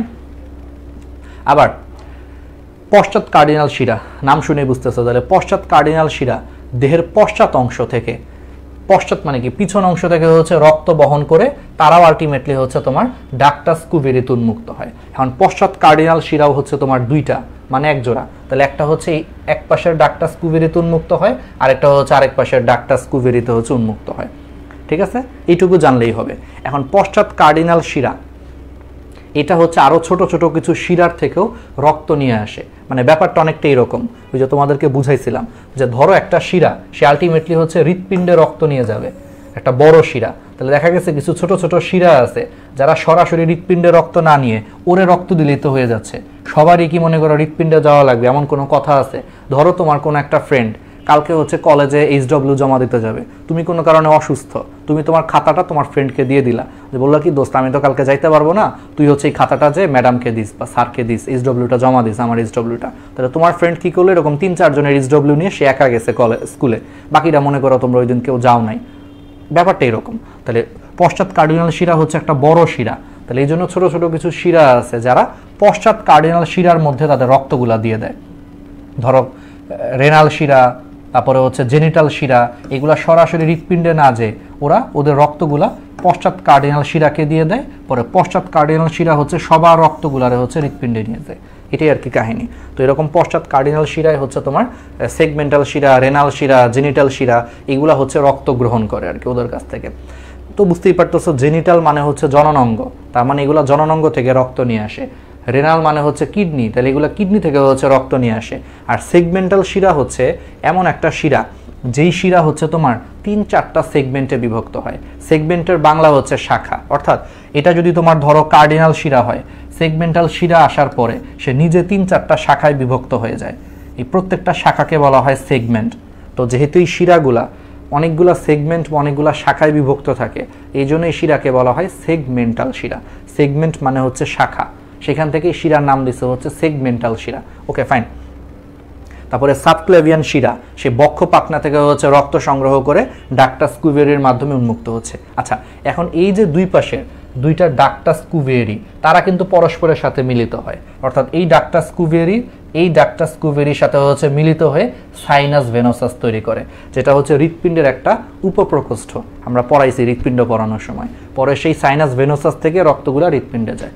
তার মানে সমস্ত শিরা রক্ত বহন করে ডাক্টাস কুভেরিতে আসে, সেখান থেকে রক্তগুলা সাইনাস ভেনোসাস হয়ে হৃৎপিণ্ডে চলে যায়। এইভাবে আর কি কাহিনীটা হয়। Okay fine. এখন এই যে দেখো দুই পাশের যে তোমার হচ্ছে পশ্চাৎ কার্ডিনাল শিরা, এই দুই পাশের পশ্চাৎ কার্ডিনাল শিরা তারা আবার কিছু আড়াআড়ি শিরার মাধ্যমে হচ্ছে পরস্পরের সাথে যুক্ত। ধরো এটা হচ্ছে ডান পশ্চাৎ কার্ডিনাল শিরা, এটা বাম পশ্চাৎ কার্ডিনাল শিরা। তাহলে খেয়াল করো দুই পাশের দুইটা পশ্চাৎ কার্ডিনাল শিরা আড়াআড়ি কিছু শিরার মাধ্যমে হচ্ছে পরস্পরের সাথে যুক্ত। এই আড়াআড়ি শিরাগুলোকে তোমার বলা হয় ট্রান্সভার্স অ্যানাস্টোমোসিস শিরা। ট্রান্সভার্সের বাংলা হচ্ছে আড়াআড়ি বা অনুপ্রস্থ, আর অ্যানাস্টোমোসিস হচ্ছে বায়োলজিতে যে কোনো দুইটা নালীকে পরস্পরের সাথে যুক্ত করলে এটাকে বলা হয় অ্যানাস্টোমোসিস। তাহলে এই জিনিসটা দেখো, এই দুইটা নালীকে যুক্ত করতেছে না, এই আড়াআড়ি জিনিসগুলা এই দুইটা নালীকে কিন্তু যুক্ত করতেছে, এই জন্য এটাকে বায়োলজিতে বলা হয় অ্যানাস্টোমোসিস বা মেডিকেলে বলা হয় অ্যানাস্টোমোসিস। তাহলে এটা আড়াআড়ি, এই জন্য এটাকে বলা হয় ট্রান্সভার্স অ্যানাস্টোমোসিস বা বাংলায় বলা হয় অনুপ্রস্থ অ্যানাস্টোমোসিস। ট্রান্সভার্সের বাংলা হচ্ছে আড়াআড়ি বা অনুপ্রস্থ। ঠিক আছে, তাহলে এইভাবে আমাদের সিস্টেমিক শিরাতন্ত্র গঠিত হয়েছে। শেষ পারলাম। এখন আসা হচ্ছে তোমাদেরকে পোর্টাল শিরা পড়াইছিলাম। আচ্ছা, পোর্টাল শিরা কি সেটা আমি তোমাদেরকে একটু বুঝাইছিলাম যে কিছু দুষ্ট প্রকৃতির হচ্ছে তোমার শিরা আছে। ঠিক আছে, কিছু দুষ্ট প্রকৃতির, আমি আবার যাই, আমি এখানে লিখে রাখছি সবই।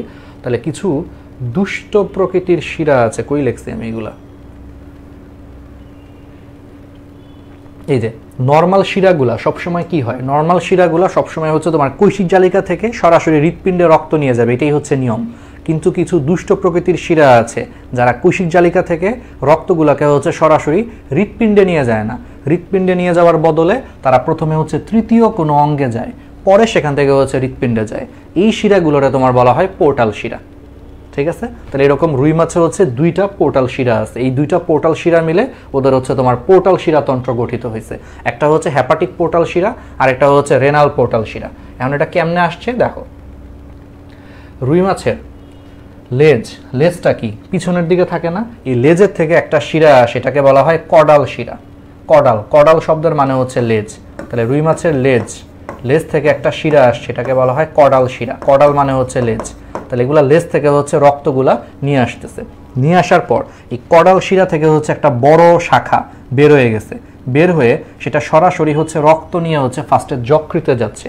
তাহলে দেখো এই শাখাটা সরাসরি কিন্তু হৃৎপিণ্ডে যাচ্ছে না, না যে সে সরাসরি হচ্ছে এই শিরাটা রক্ত নিয়ে হচ্ছে যকৃতে যাচ্ছে। এই জন্য এই শিরাকে বলা হয় হেপাটিক পোর্টাল শিরা, কারণ মেডিকেলে হেপাটিক মানে হচ্ছে যকৃৎ, তার মানে এই পোর্টাল শিরাটা সরাসরি হচ্ছে হৃৎপিণ্ডে না যেয়ে সে আগে যকৃতে যাচ্ছে, এই জন্য এটাকে বলা হয় হেপাটিক পোর্টাল শিরা। পরবর্তীতে যকৃৎ থেকে আরেকটা শিরা তৈরি হয়েছে, তার নাম হচ্ছে শুধু হেপাটিক শিরা। ওইখানে কোনো পোর্টাল কিছু নাই, ওটা হচ্ছে শুধু হেপাটিক শিরা। সেই শুধু হেপাটিক শিরা যকৃৎ থেকে হচ্ছে হৃৎপিণ্ডে রক্ত নিয়ে যাচ্ছে, বুঝছো? তার মানে কডাল শিরা থেকে দেখো একটা শাখা বের হয়ে সেটা সরাসরি হৃৎপিণ্ডে না যেয়ে যকৃতে যায়, এই জন্য এই শিরাটাকে বলা হচ্ছে পোর্টাল শিরা। আর যেহেতু এটা হচ্ছে তোমার যকৃতে যাচ্ছে, জন্য এটাকে বলা হয় হেপাটিক পোর্টাল শিরা। তাহলে একটা হেপাটিক পোর্টাল শিরা আছে রুই মাছে। আর কডাল শিরা একটু পরে যে সে দুইটা শাখায় ভাগ হয়ে গেছে। একটা শাখা হচ্ছে তোমার ডান দিক, সেই ডান দিকের শাখাটা হচ্ছে ওই যে ডান পশ্চাৎ কার্ডিনাল শিরায় কনভার্ট হয়ে সরাসরি ডাক্টাস কুভিয়ারির মাধ্যমে হৃৎপিণ্ডে রক্ত সাপ্লাই করে। আর বাম দিকের যে শাখাটা গেছে সেটা ফার্স্টে কিডনিতে বা বৃক্কে চলে গেছে। তাহলে যেহেতু বাম দিকের এই শিরাটা সরাসরি হচ্ছে তোমার হৃৎপিণ্ডে না যে ফার্স্টে কিডনিতে গেছে, এই জন্য এটাকেও বলা হয় পোর্টাল শিরা। এখন কিডনিকে মেডিকেলে বলা হয় রেনাল, এই জন্য বাম দিকের এই শিরাটাকে তখন নাম দেওয়া হয়েছে রেনাল পোর্টাল শিরা। পরবর্তীতে কিডনি থেকে হচ্ছে আরেকটা শিরা তৈরি হয়েছে, এই শিরাটা হচ্ছে সরাসরি তোমার ডাক্টাস কুভিয়ারিতে উন্মুক্ত হয়েছে, এই জন্য এই শিরাকে বলা হয় বাম পশ্চাৎ কার্ডিনাল শিরা, কারণ এটা বাম দিকে অবস্থিত। ঠিক আছে, এটাই হয়েছে কাহিনী। আর বায়োলজিতে তো তোমাদের নিশ্চয়ই মনে আছে যে আমরা সব ছবি সামনে থেকে দেখি, সো তোমার যেটা বাম দিক সেটা কিন্তু অ্যাকচুয়ালি সেই জিনিসটার ডান দিক। যেমন তুমি আমাকে এখন দেখতেছো সামনাসামনি, তোমার কাছে মনে হচ্ছে এটা আমার বাম দিক, কিন্তু এটা তো অ্যাকচুয়ালি আমার ডান দিক, এই জন্য আমরা এটাকে ডান সাইড বলতেছি। ঠিক আছে, তাহলে বুঝছো একবারে ইজি। তো কডাল শিরা থেকে একটা শাখা হেপাটিক পোর্টাল শিরা হয়ে যকৃৎ গেছে, পরে যকৃৎ থেকে রক্তগুলা হেপাটিক শিরার মাধ্যমে হচ্ছে হৃৎপিণ্ডে গেছে, তাহলে একটা হেপাটিক পোর্টাল শিরা আছে। আর কডাল শিরা থেকে পরবর্তীতে দুইটা শাখা ভাগ হয়েছে, এর মধ্যে ডানটা হচ্ছে সরাসরি ডাক্টাস কুভিয়ারিতে চলে গেছে, এটাকে বলা হয় ডান পশ্চাৎ কার্ডিনাল শিরা। আর বামটা সরাসরি হৃৎপিণ্ডে না যায় ফার্স্টে কিডনিতে গেছে, এই জন্য এটাকে বলা হয় রেনাল পোর্টাল শিরা। রেনাল মানে হচ্ছে কিডনি মেডিকেলে। পরে সেখান থেকে হচ্ছে আরেকটা শিরা তৈরি হয়ে সেটা সরাসরি ডাক্টাস কুভিয়ারি হয়ে হৃৎপিণ্ডে চলে গেছে, এইটাকে তখন বলা হয় বাম পশ্চাৎ কার্ডিনাল শিরা। তাহলে এরকম দুইটা পোর্টাল শিরা মিলে, অর্থাৎ রেনাল পোর্টাল শিরা আর হেপাটিক পোর্টাল শিরা মিলে রুই মাছের হচ্ছে তোমার পোর্টাল শিরাতন্ত্র গঠিত হয়েছে। শেষ, এটাই হচ্ছে রুই মাছের শিরাতন্ত্র, একবারে ইজি। তো সৃজনশীল যদি আসে এই ছবি সহ কিন্তু তোমরা চাইলে অ্যান্সার করতে পারো, তোমাদেরকে একবারে ফুল ডিটেলসেই পড়াইছি, যে সৃজনশীল আসলেও তুমি পারবা। আর মেডিকেলেও তো এত ডিটেলস লাগে না আসলে, মেডিকেলে হাইস্ট লাগতে পারে যে কডাল শিরার কোন শাখাটা রেনাল পোর্টাল শিরাতে রূপান্তরিত হয়, এটা মেডিকেলের প্রশ্ন। তাহলে এখন তুমি পারবা যে বাম শাখাটা রেনাল পোর্টাল শিরায় রূপান্তরিত হয়, আর ডান শাখাটা সরাসরি হচ্ছে ডান পশ্চাৎ কার্ডিনাল শিরায় রূপান্তরিত হয়। পারবা না যে কডাল শিরার কোন শাখাটা রেনাল পোর্টাল শিরায় কনভার্ট হয়, তাহলে অ্যান্সার হচ্ছে বাম শাখাটা। ঠিক আছে, এইগুলোই আসলে মেডিকেলের প্রশ্ন। আর তুমি তখন পুরো ডিটেলস পড়ছো, তুমি তখন সৃজনশীল আসলেও এগুলো ছবি সহ লিখতে পারবা সুন্দর করে। ওকে, তাহলে এইগুলাই হচ্ছে আমাদের জিনিস ছিল, তাহলে আমরা খুব সুন্দর করে হচ্ছে পারবো। তাহলে এখন আসো, তাহলে আমরা আজকে তাহলে শেষ করে ফেলি। একটু পরে হচ্ছে তোমাদের আবার 10টা থেকে ক্লাস। আমার উপর একটু প্রেশার, বুঝতেই পারতেছো যে 2 ঘন্টার মতো তোমাদের এখানে ক্লাস নিলাম, আবার একটু পরে ক্লাস নিব। এখন জাস্ট একটু খাওয়া দাওয়া করে একটু রেডি হয়ে আবার তোমাদের সামনে আসতেছি। সো যারা এইচএসসি পরীক্ষার্থী যারা আছো অবশ্যই কিন্তু আজকে 10টায় থাইকো। আজকে 10টায় কিন্তু হচ্ছে আমরা পরিবেশ রসায়নটা খুব সুন্দর করে হচ্ছে আমরা পড়াবো। ওয়ান শট ক্লাসটা হচ্ছে একটু লেন্দি হবে, 3 ঘন্টা 3.5 ঘন্টা হবে। যদি তারপরেও ক্লাসটা শেষ না হয় সেটা আমরা কালকে হচ্ছে আর একটু কিছু অ্যাড করে আমরা আপলোড করে দিব। ঠিক আছে, তো সবাই ভালো থাকো, সুস্থ থাকো, পড়াশোনা করো। ইনশাল্লাহ তোমাদের সবার সাথে তাহলে পরের ক্লাসে আবার দেখা হচ্ছে। আল্লাহ হাফেজ, আসসালামু আলাইকুম।